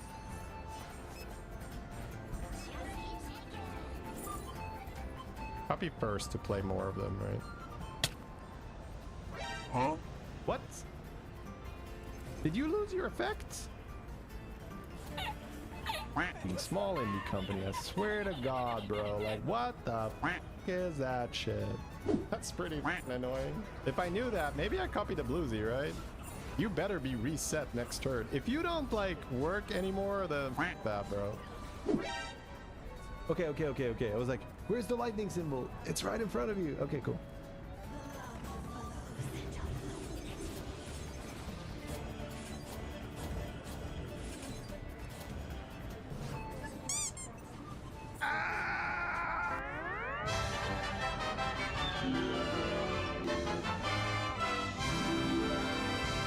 What's your strategy this time, partner?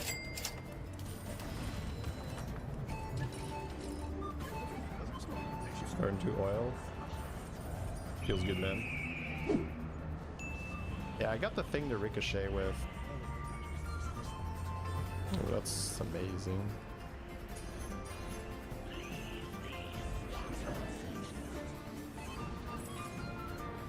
Second zesty is fantastic.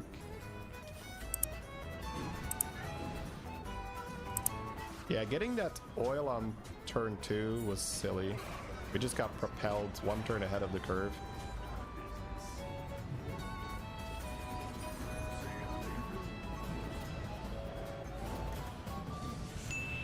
So hard for clone to not be good. Ooh, clone the golden zesty. That works.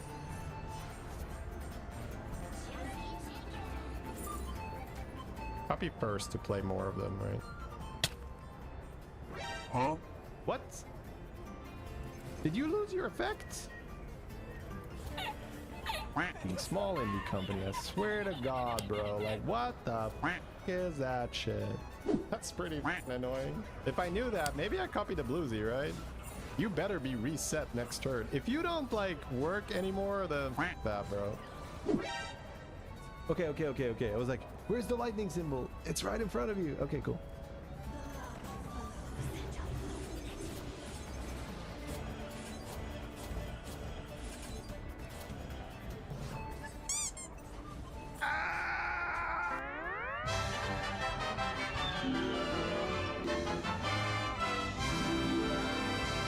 What's your strategy this time, partner? I actually like this. Please don't make me think of it like you can't play a defense. Please don't make me think of it like you can't play a defense. Please don't make me. Oh, you dick! Oh, and he wrecked it. Oh, that fucker.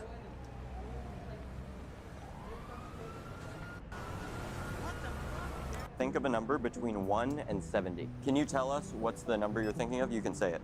3. 3, just 3? Yeah. Okay, the number you're thinking of. I'm allowed? Yeah, you can say it. 64. 64. 64, just to track them. Yours? 43. 43. Yours? 53. And yours? 12. 12. Okay, and then for the last one, I want each of you here to create a number together. So just agree on a random number. How about we say like 60? No, let's 60. So stupid. 60? Yeah. No, not 60. We gotta. I was going off like Hearn's age. Nice. Okay, 60 is fine with me. Before all of this, before you even thought of numbers. Hold on, if I think I gave Kevin my wallet. I knew it. No, there's no way that's the number on your card. Kevin, can you see? Not the number on my card. I had something else. Did you open my wallet? Here, look. You know the zippered compartment? Yeah. Look, inside the zippered compartment is a piece of paper. Okay, there's a special piece of paper. This is a lottery ticket. Oh. No way. Because when you buy a lottery ticket, they ask you to choose 6 numbers, right? Boy. And 6 of you just thought of random numbers. You starting to piss me off. If you hear your number, drop your hand. Kevin, read out loud. What's the first number? 3. Drop your hand. Next one. Drop your hand. 12. 12. Who said 12? Next one. 43. 43. Was that you? It's me. 53. 53. 64. And the Powerball number, the one all of you created together. 60. Bro, how is that possible? Get away from me, dog. Get off. Leave. Think of a number between 1 and 70. Can you tell us what's... You gotta give it to Miz. They keep putting him in the... Number 11 into the Royal Rumble match, and Brock Lesnar with a German suplex to Benjamin. Brock Lesnar turning on his friend. Yeah, double pan patch is good. I can actually play for that. The Forge to Captain Picard. What is it, Jordy? You might want to come down here. I found something that I think you should see. The computer was able to extrapolate this geometric pattern based on the distribution of the fragments. Computer, highlight the section of the missing pattern. The missing DNA fragment should be in this system. The star is in sector 21459, the Ramazad system.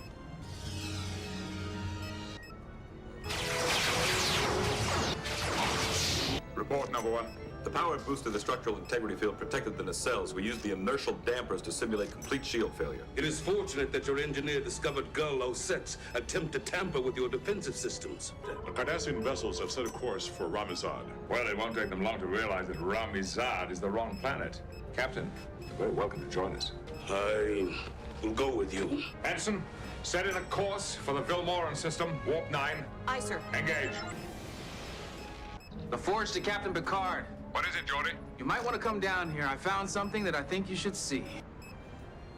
The computer was able to extrapolate this geometric pattern based on the distribution of the fragments. He outsmarted the competition, then got disqualified. This player kept a secret strategy to himself for an entire year to win this event, but the developers disqualified him. In old school RuneScape, there are competitions called Deadman Invitationals, where players have less than a week to build up their accounts from scratch to compete versus one another in a Battle Royale style finale. Only a single player will win the $10,000 prize for being the final player alive in the designated safe area before a deadly fog spreads and kills everyone. Typically, players are expected to fight it out in a King of the Hill style finish. However, a player by the name Wooks had other plans. Wooks had played previous events and was able to calculate a perfect strategy to outlive the fog damage. In RuneScape, players can only carry 28 items with them at a time, limiting how many healing items you can take with you. However, if players have a noted version of the item, certain NPCs can exchange the notes for the actual item for a small cost. Wooks knew he could utilize this strategy to effectively have infinite healing. When the finale started, players quickly ended up in a massive clump in the safe area, slowly dying to fog and killing each other. Eventually, there were only a few players left. That's when everyone noticed that somehow Wooks was still alive,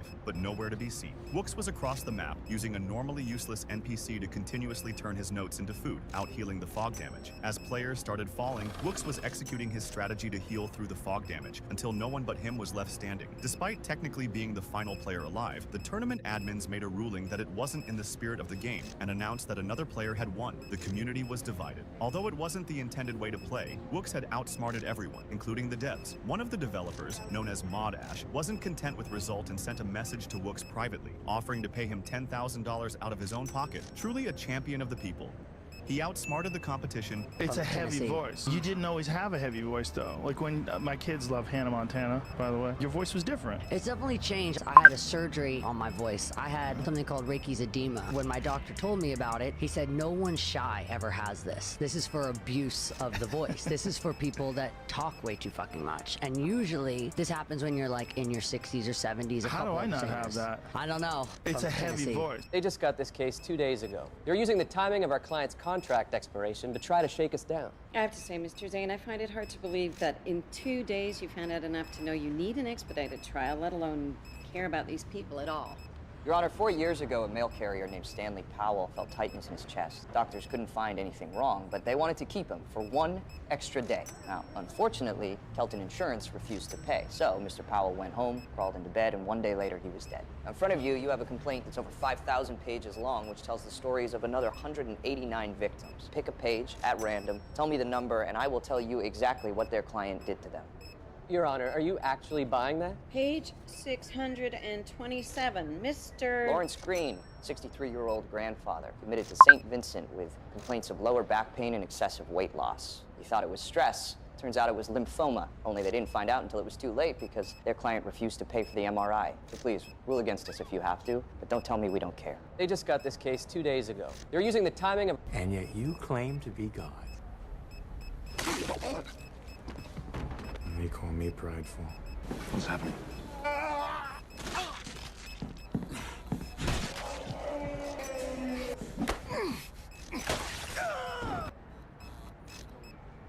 It's him.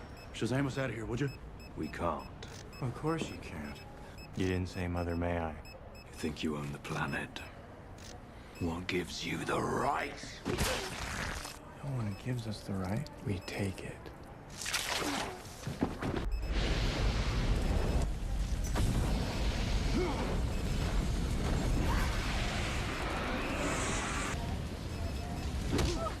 You okay? Not really. Better late than never, huh? Guard this with your life. Lucy, I'm home. And yet you claim to be God. The famous Nation DX parody. We did not know about blackface. Like, we didn't know they were going to do that. We thought it was funny. We stood around the monitor and with the whole locker room behind us, giggling and laughing and having a good time. With 2026 eyes, we could have done the exact same thing with no blackface and no one would have known the difference. It would have been the same funny segment. The famous Nation DX parody. We did not know about blackface. Everybody going out of their skin, see we get to the end, but that's who. Everybody going out of their skin, see we get to the end, but that's who. Everybody going out of their skin, see we get to. This will definitely go down as one of the funniest SNL skits of all time. The suspects are believed to be 4 white. Yes! No, that's right. I'm sorry, what's going on? Just relieved that the police have quite identified the suspects. Exactly, very white. Police are looking for looters, huh? These looters were spotted after wildfires devastated homes in Hunt Valley Township. Looters. Okay, just read the story. They stole televisions, bikes. Who do you think that was? What color do you think that was? Do your job, Dale. All right. Police are on the lookout for the alleged ringleader, a local man named Ethan Kapowski. Damn it. Okay, that's 3-0. We in your ass.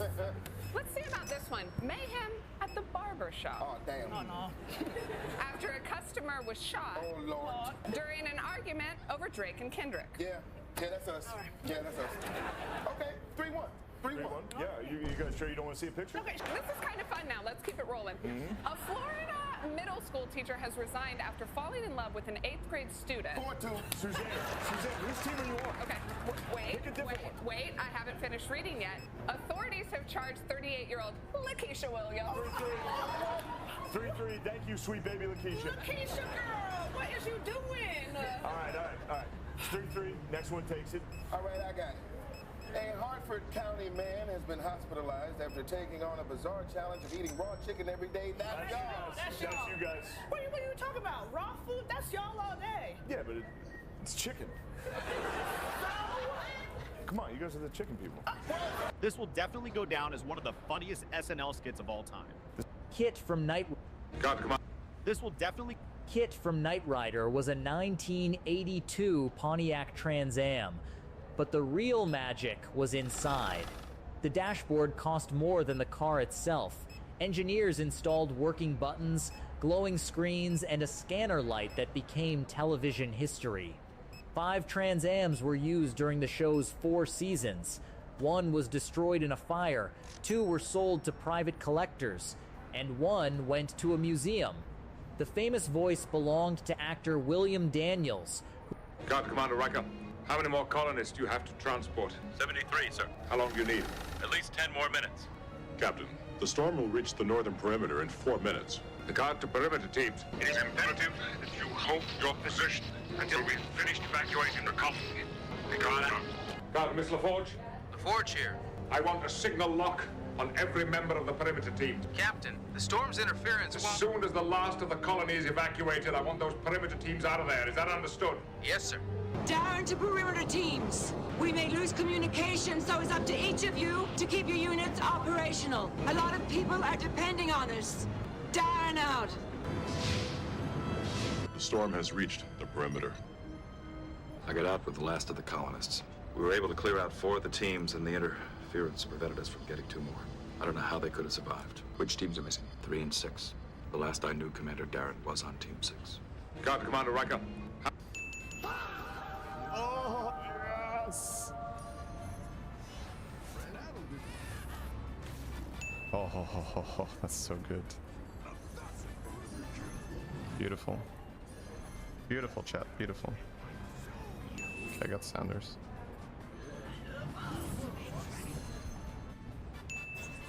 Huh? Let's fucking go then. Okay, going first is massive here.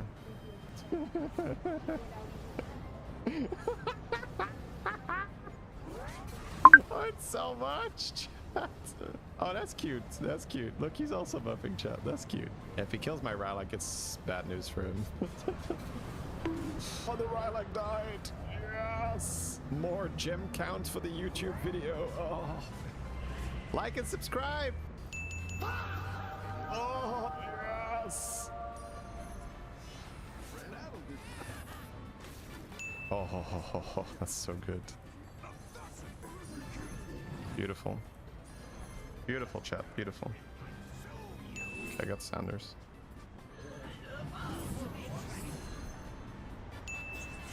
Huh?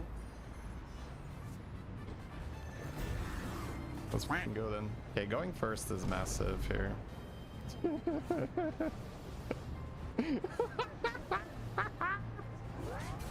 Oh, it's so much.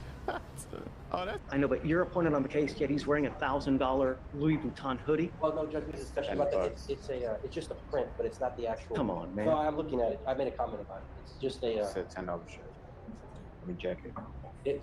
It's a Louis Vuitton hood over. Fake. It's not actual Louis Vuitton. Judge, I don't want to bring this up, but there. Oh, is that weed on there? Yeah, it's $10. Bought it at the mall. This is not $1,000. So it's even better look that you wear a weed hoodie. It's the only jacket I had, and it's cold in here. Judge, he's wearing a muscle shirt. That's why he had to wear it. You have to make better decisions, Mr. Rebel. Your horse archers ride with no stirrups. No stirrups. They haven't been invented in this part of the world yet. So let's just sit with that for a second. Every single thing a cavalryman does, turning the horse, firing a bow, stabbing with a lance, he does it gripping just with his legs alone. No stirrups to brace against. And he's firing a composite bow at... What the hell happened? Listen, Holloway is a Grigori. Grigori? Yes. No. They were some of the first angels on Earth. It was an elite unit that went bad, but they're extinct. They were destroyed. No, some survived. And they've been hunting humans, making them create heavens in their minds and feeding off them. Where is this abomination? I don't know. I looked everywhere. He must have left.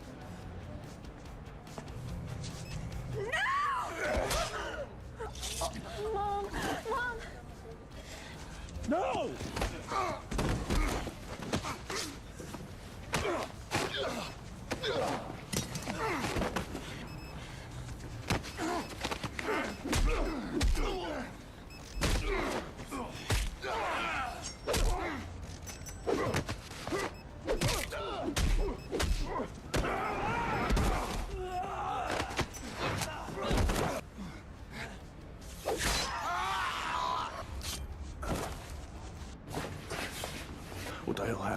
Listen, Holloway is a good. Hey, he just told me to record. Let's see what he's talking about, man.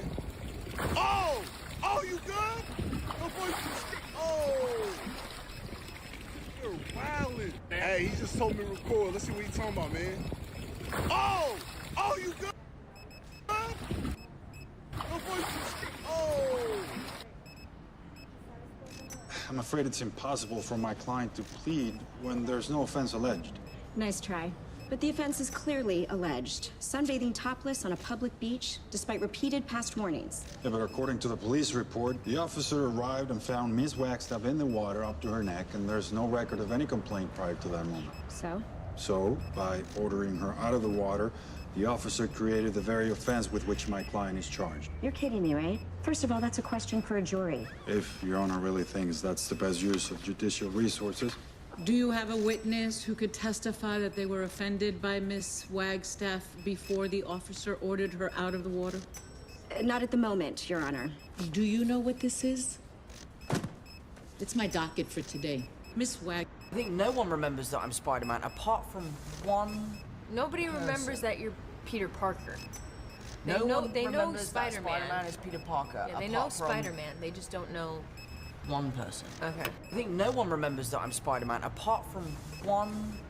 Things that may never happen again in NFL history. Back in 2007, the New England Patriots traded a 4th-round pick to the Oakland Raiders for wide receiver Randy Moss, who most people considered completely washed up after catching only 42 passes for 553 yards and 3 touchdowns the year before, while coaches and front office people openly said his skills were declining. But what happened next turned into the greatest wide receiver season in NFL history. In his very first game as a Patriot, Moss caught 9 passes for 181 yards and a touchdown against the Jets, and he didn't slow down from there. Week after week, Moss was scoring touchdowns like it was nothing, and by week 11 against the Bills, he caught 4 touchdowns all in the first half as the Patriots won 56-10. But the craziest moment was saved for the final game of the season. Going into week 17 against the Giants, Moss had 21 touchdowns and was just 1 short of tying Jerry Rice's 20-year-old record. He tied it early in the game. Then on the very next series, Moss burned his defender down the sideline, and Brady hit him with a 65-yard strike that set 2 records on a single play: Brady's 50th touchdown pass and Moss's 23rd touchdown catch. But here's the part that makes this truly unrepeatable. Since Moss set that record, passing offenses have absolutely exploded with quarterbacks throwing 50-plus touchdowns multiple times, and the NFL even adding a 17th game. And still, no receiver has even reached 19. Things that may never happen again in NFL history.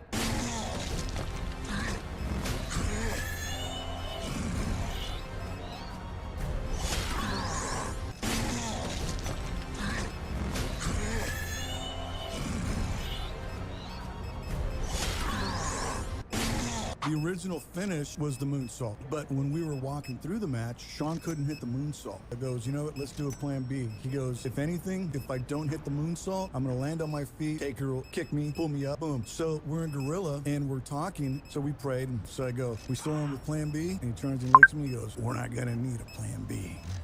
At that moment, I knew that HBK, the showstopper, was in the house. The original finish was the moonsault. What's going on around here?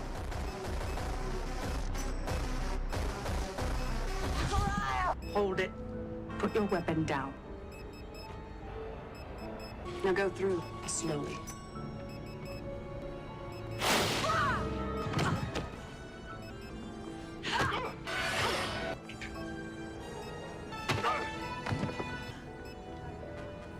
Well, Picard, I guess I'll be the one to send your regrets. Picard to a carrier base. Deactivate the barrier sweep. A carrier base. This is Captain Picard on board the Enterprise. Deactivate the barrier sweep. A carrier base. This is Captain Picard. Deactivate the barrier sweep immediately. Data to Captain Picard. Do you read me, sir? Picard here. Are you all right, Captain? Yes, Mr. Data. Sir, an unidentified scout ship has just beamed someone off the Enterprise. Do you know anything about it? I know they won't get very far. Hold it. Martha, why did you say that name? Stop! Please, stop! Why did you say that name? It's his mother's name! Martha, why did you say that name? Stop! Please, stop! Why did you say that name? It's his mother's name! You gotta go, dude. Holy fuck. He's a baby!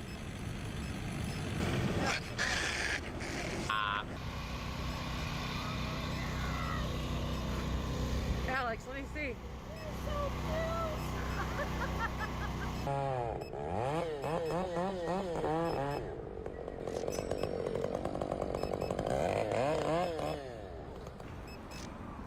Oh my god, are you kidding? You got to be kidding. Well, just cut a nice little, well, ugly white oak. Pretty hollow. Sorry, little dude.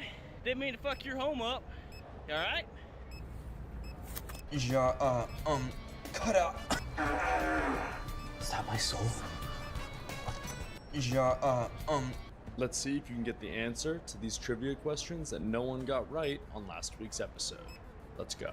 Starting with the easy ones, Ruth Wakefield famously invented this sweet treat after cutting up a chocolate bar and mixing it with some cookie dough in 1938. You got it, it's chocolate chip cookies. We gave the warning to little kid just for you. Thanks. So considerate. You treat me like an everyday angel, and if I had just a little more power, I could tear this place apart. Just saying. Don't think we forgot about you. When the boss gets back, big plans for you. Aw, did you lose your little stick? I did.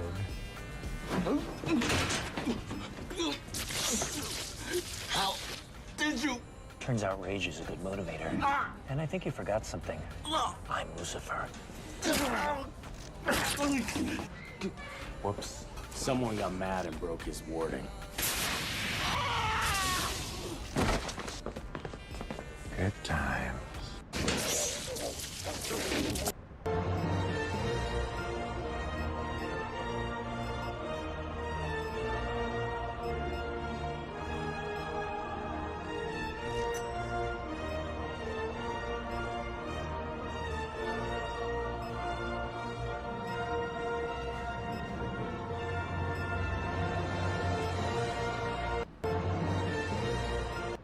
Hey, John. How's he priced? Through the roof? What if I was to put him on the road with you, then what does it cost? Well, the cost is the same, but he'll pay you back in a year. I'll take him now. Show me more. How many more? How big you want in? When people think of horses, I want them to think of the Yellowstone. John, all the money's in the acorn. Find me acorns on the way to that winter circle. All right. You want cutters? Want all three. That's gonna cost a lot of money. Can you win it back? I'll get you the best of the best in all three, and I will stack checks on your desk thick as a fucking phone book. Do it. All right, I'll start making calls. Can't afford to do this. You know, we can't afford not to, son. Not anymore. Hey, John. Bring up these coordinates. Full magnification. You're not gonna know everything. The one thing you need to know is Jesus is the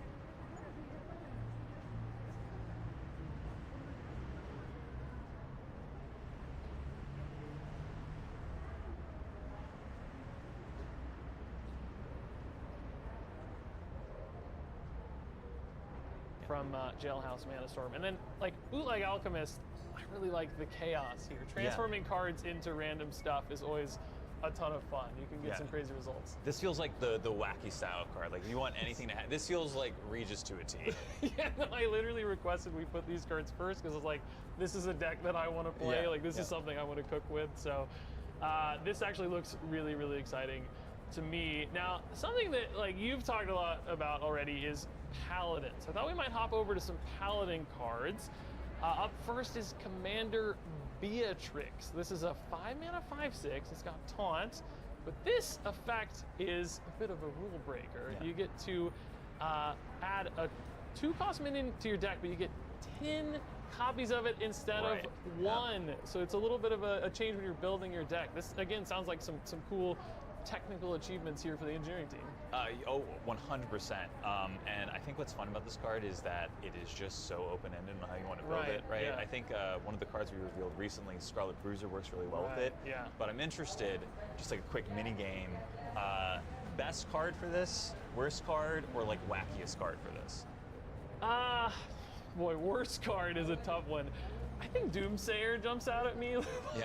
Like just getting a bunch of I will useless say before 07s. the break, you were mentioning Prince Keliseth. Like, oh my God. And I was like, hey, wait a second, you know? Yeah, Prince Keliseth. You get 10 Prince Keliseths in your deck, but you have to draw them all for the effect to actually work. But once you do, you can just slam Keliseth after Keliseth. Yeah. It's a little bit like Millhouse Maelstrom. You know, just wait until I have 10 Prince Keliseths.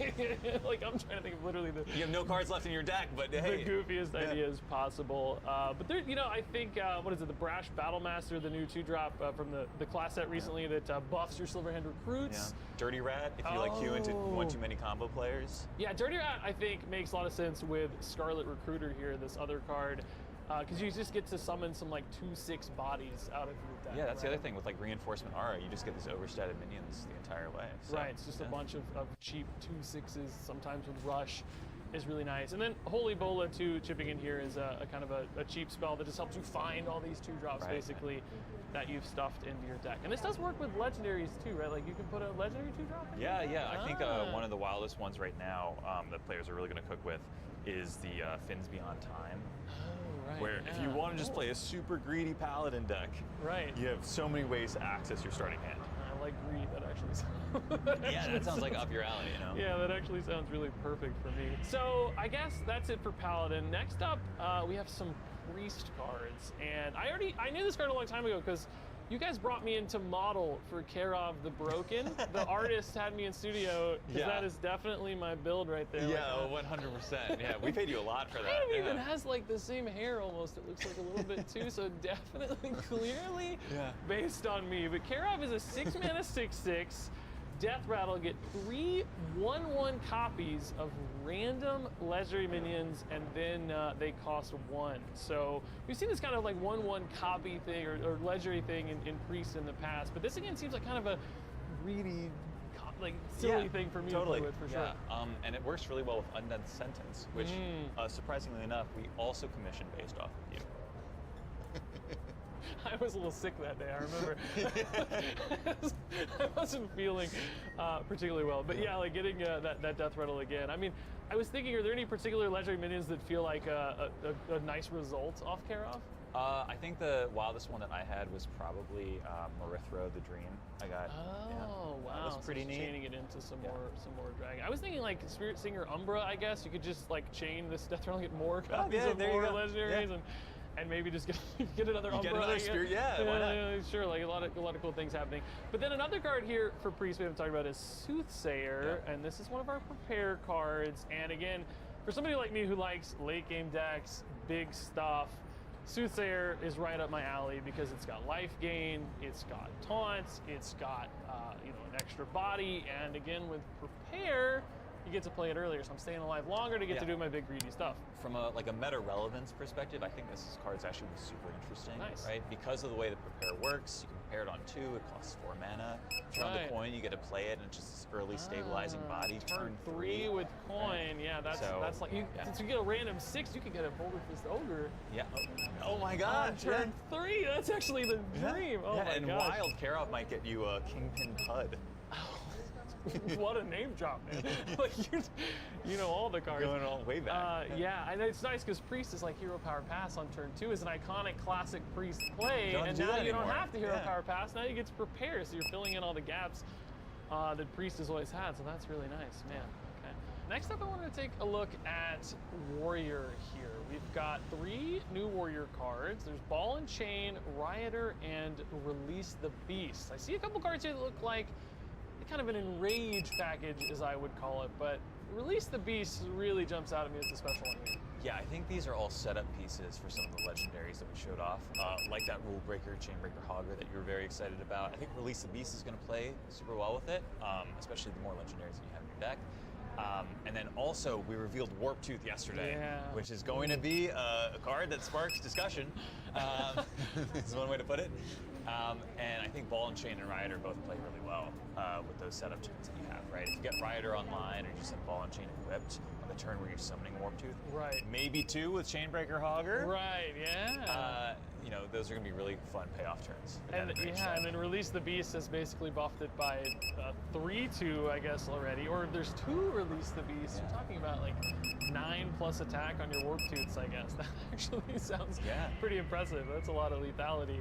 But I like Enrage package a lot. We've had actually quite a few Enrage cards kind of trickling out, it feels like, over the past few sets. And it feels like maybe there's a critical mass of Enrage stuff coming together here where these damaged minion builds could go a couple different directions, whether that's combo with Warp Tooth or maybe just kind of building on some big guys on board. I like that health buff in particular on Ball and Chain looks really nice. Yeah, it's one of those archetypes that we really try to like seed throughout multiple expansions. And I think this is going to be kind of their capstone moment.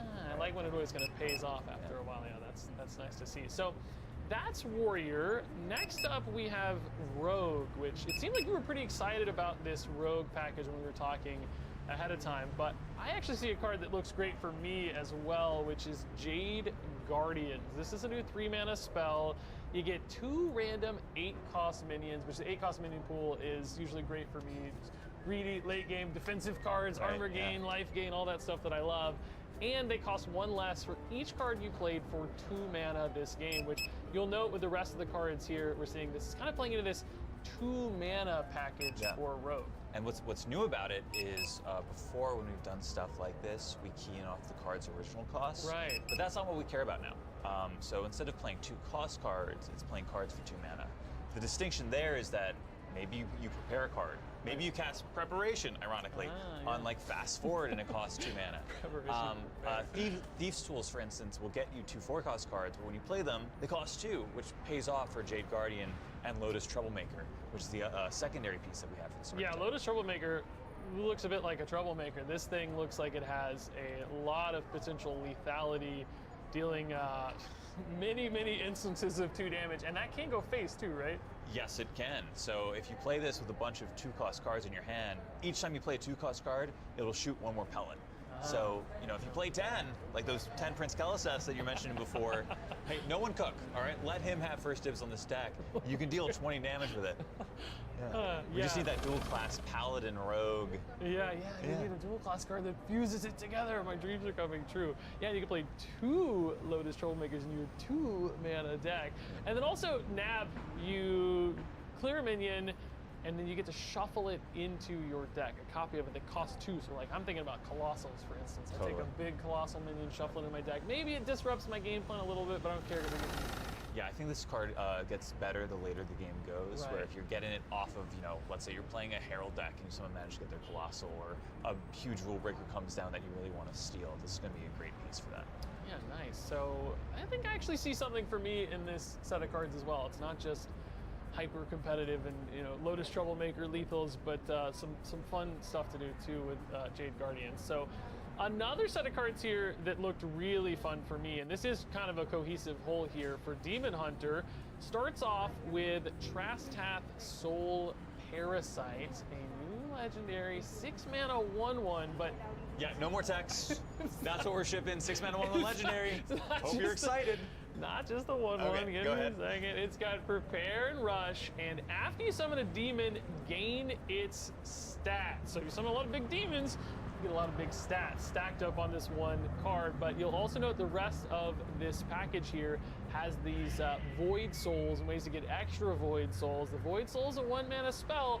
Summons your random 1-cost demon, but then you also get to improve it, so it starts at 2-cost demon, 3-cost demon, up to 10-cost giant demons, which means you prepare your Trastath maybe down to 0, create this just like insane turn is what I'm imagining, with like 5-6 Void Souls going off and just having this monster stat line on Trastath. And what I find really interesting about the demon like card pool versus just like your average minions is that I think summoning demons is probably the best minion type to summon, right? All of the cheap demons, or a lot of them, have downsides, but they're all battle card downsides. So Flame Imp, Frostbitten Imp, Ocular Occultist, and basically like every mana cost, there's some huge blowout demons that you get. Doomguard for 5 mana, Morik Forge Fiend or Asphyxiodon on 8, right? Voidlord on 9. Yeah, Voidlord, yeah, that's a classic. I love Voidlord. Yeah, there's just quite a few great demons that you can pull from this, and they all go very well with a prepared Trastath. Yeah, it's nice that like you said Flame Imp, you know, for once. It's like, I'm probably happy to play my Void Soul on turn 1 sometimes just to get things moving, get the gears spinning, and you've got like a really smooth curve here too, right? Like Void Soul on 1, you got Void Blast on 2, Vicious Void Scale on 3, and the great thing about those in particular is they feel like a little bit of defensive, kind of keeping you up, making sure you get some time, some survivability here, nice taunt on the Void Scale, speed bump in the way so that you can get to those later turns, the big scaled up Void Souls, getting some big stats online. Stardust Scythe, just a little bit of weapon removal here too if you want, and getting you 2 Void Souls for the price of 1 feels really nice. So, you know, I don't always identify with Demon Hunter decks. Sometimes a little bit more aggressive, a little bit faster. It feels like kind of a U style, way more competitive.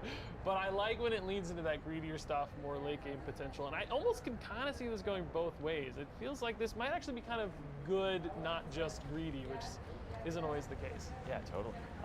And along with that, I would say that you know, Demon Hunter has a wide variety of options that they can pull from in this expansion. Like when I look at these cards, they work really well together, but it leaves you very open-ended space for how you want to build a deck. So if you want to build a more aggressive version of it, you can. If you want to build a more defensive controlling version of it, you can as well. So there are a lot of different ways to it's nice when you can take a package like this that's kind of cohesive, but maybe it's like 10 cards, you have 20 other cards to fill out the list, so you have a lot of options. I'm sure our 20 other cards are going to look very different between you and me. But speaking of some other cards, we've got one final class to take a look at here today, and it's Druid. And this set of Druid cards is kind of doing something a little bit different. Starting off with Chef Nethrek. This is a new 3-mana 3/3 with a start of game effect. If your deck has only cards that cost 3 or less, which you'll note all of these cards cost 3 or less, you guys plan that, you get to set your mana to 10 after 5 turns. So it's like Druid Ramp, but very different look because it's not trying to necessarily cheat out big stuff so much as maybe fill your turns with lots of smaller cards. Yeah, this is our last rule breaker that we're showing off, and it's certainly not the least, right? Like you're saying, I think the interesting thing about this is that in most styles of ramp that Hearthstone has had, you're ramping up to play a big minion. And Nethrek is saying, you cannot play these big minions. You need to figure out what you're doing with that ramp in some other fashion. So there are a lot of cards in this expansion that are going to play super well with it. I think on screen, all 3 of these, Chef, Spiteful Chef, Lethal Recipe, and Noxious Bribe will play really well. But you have a lot of payoff pieces that haven't seen a lot of play in the metagame so far that I think will become superstars. So for instance, Ashara's Triumph, the card that shuffles a bunch of 8-drops into your deck and doubles their stats. Yeah, that'll be a great payoff for Chef Nethrek if you get to that point in the game. Right, so using low-cost cards to stuff your deck with big-cost stuff to pay off the ramp is actually really nice. Circadiamancer was another one that we were having a lot of fun with. 3-drop that adds an 8 cost to hand and discounts it. Yeah, that's nice. I mean, you look at like Spiteful Chef, right, and it's a like very direct, obvious payoff. You get to 10 mana, you get to increase the cost of your summoned taunt minion, which is really nice. Also, like the 2-cost taunt pool, as I think about it, actually has some big hits. There's like Dirty Rat is really good, just a 2/6, and there's the like Injured Tolvir, which won't have its battle cry go off. So that actually feels kind of good on turn 3, and then I feel like 6 costs it's also amazing. Yeah, it seems like it could have a really good pool because it's specifically pulling taunt minions, so like narrowing that pool a little bit. And then like, so that one's a direct payoff, but you've also got these sort of indirect payoff of like, I need to spend mana, I got all this extra mana to spend, I need stuff. So drawing cards with Lethal Recipe or like discovering things to do with Noxious Bribe also, it's a great way to kind of like fill your hand. Yeah, I think this is our last, I guess this is the last card that we're showing off, but the last bribe of the set. I think this might be my favorite of the bribe cycle. I think this is really fun to play with because, you know, it's both fun and also very, like, you have to think a lot. You have to think on your feet. Sure. Because you are giving your opponent a pretty good card alongside what you're getting. You know? Yeah, it's fun to think. I don't know about that. No like thinking, just doing. I like when the numbers are obvious and I just play them outright. But I do really like that this is a different look for Druid Ramp. I think that's going to feel really refreshing. It's felt kind of, you know, it's an archetype Druid keeps going back to over and over.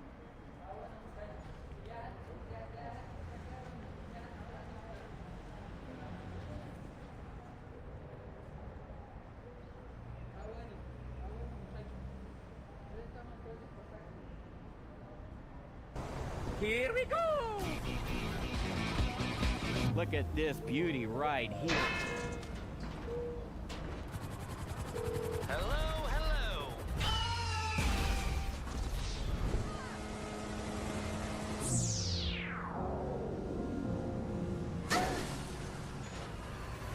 Lord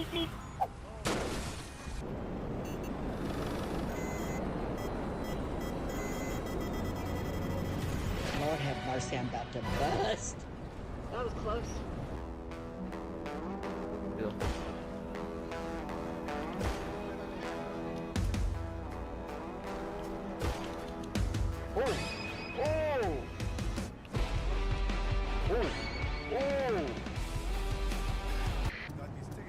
I've got a plan.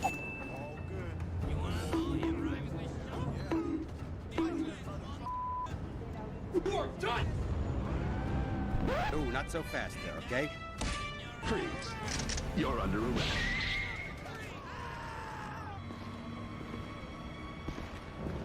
I don't like this place.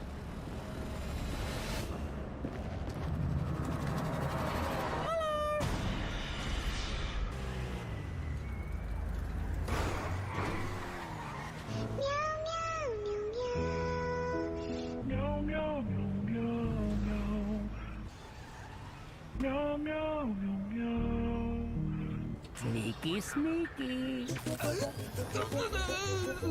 Holy shit! This is a shocking experience. That was electrifying. Somebody call an ambulance. We're almost there. Oops.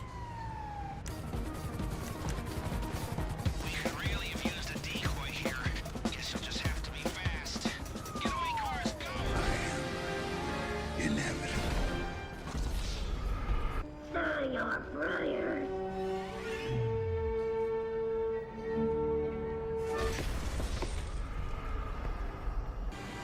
Take this! Some ways to die.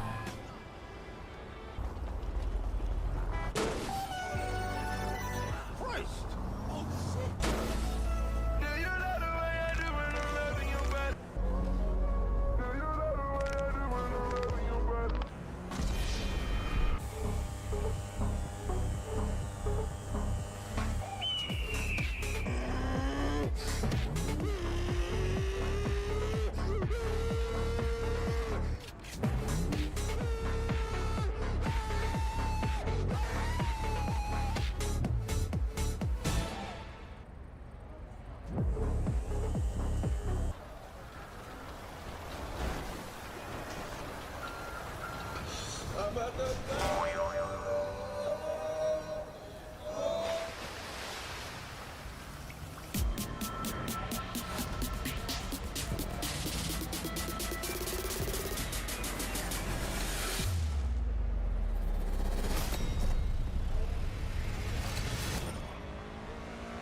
Don't worry, I got this.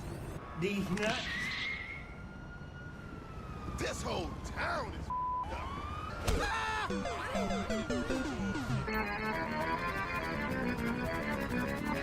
Within seconds, I realized this was a terrible idea.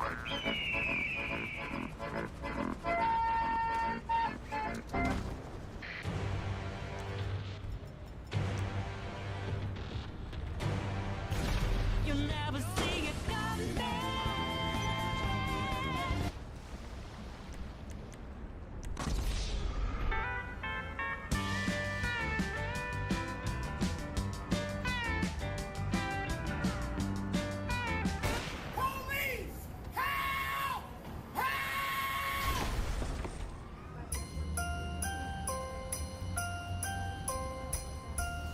You are my sunshine, my only sunshine.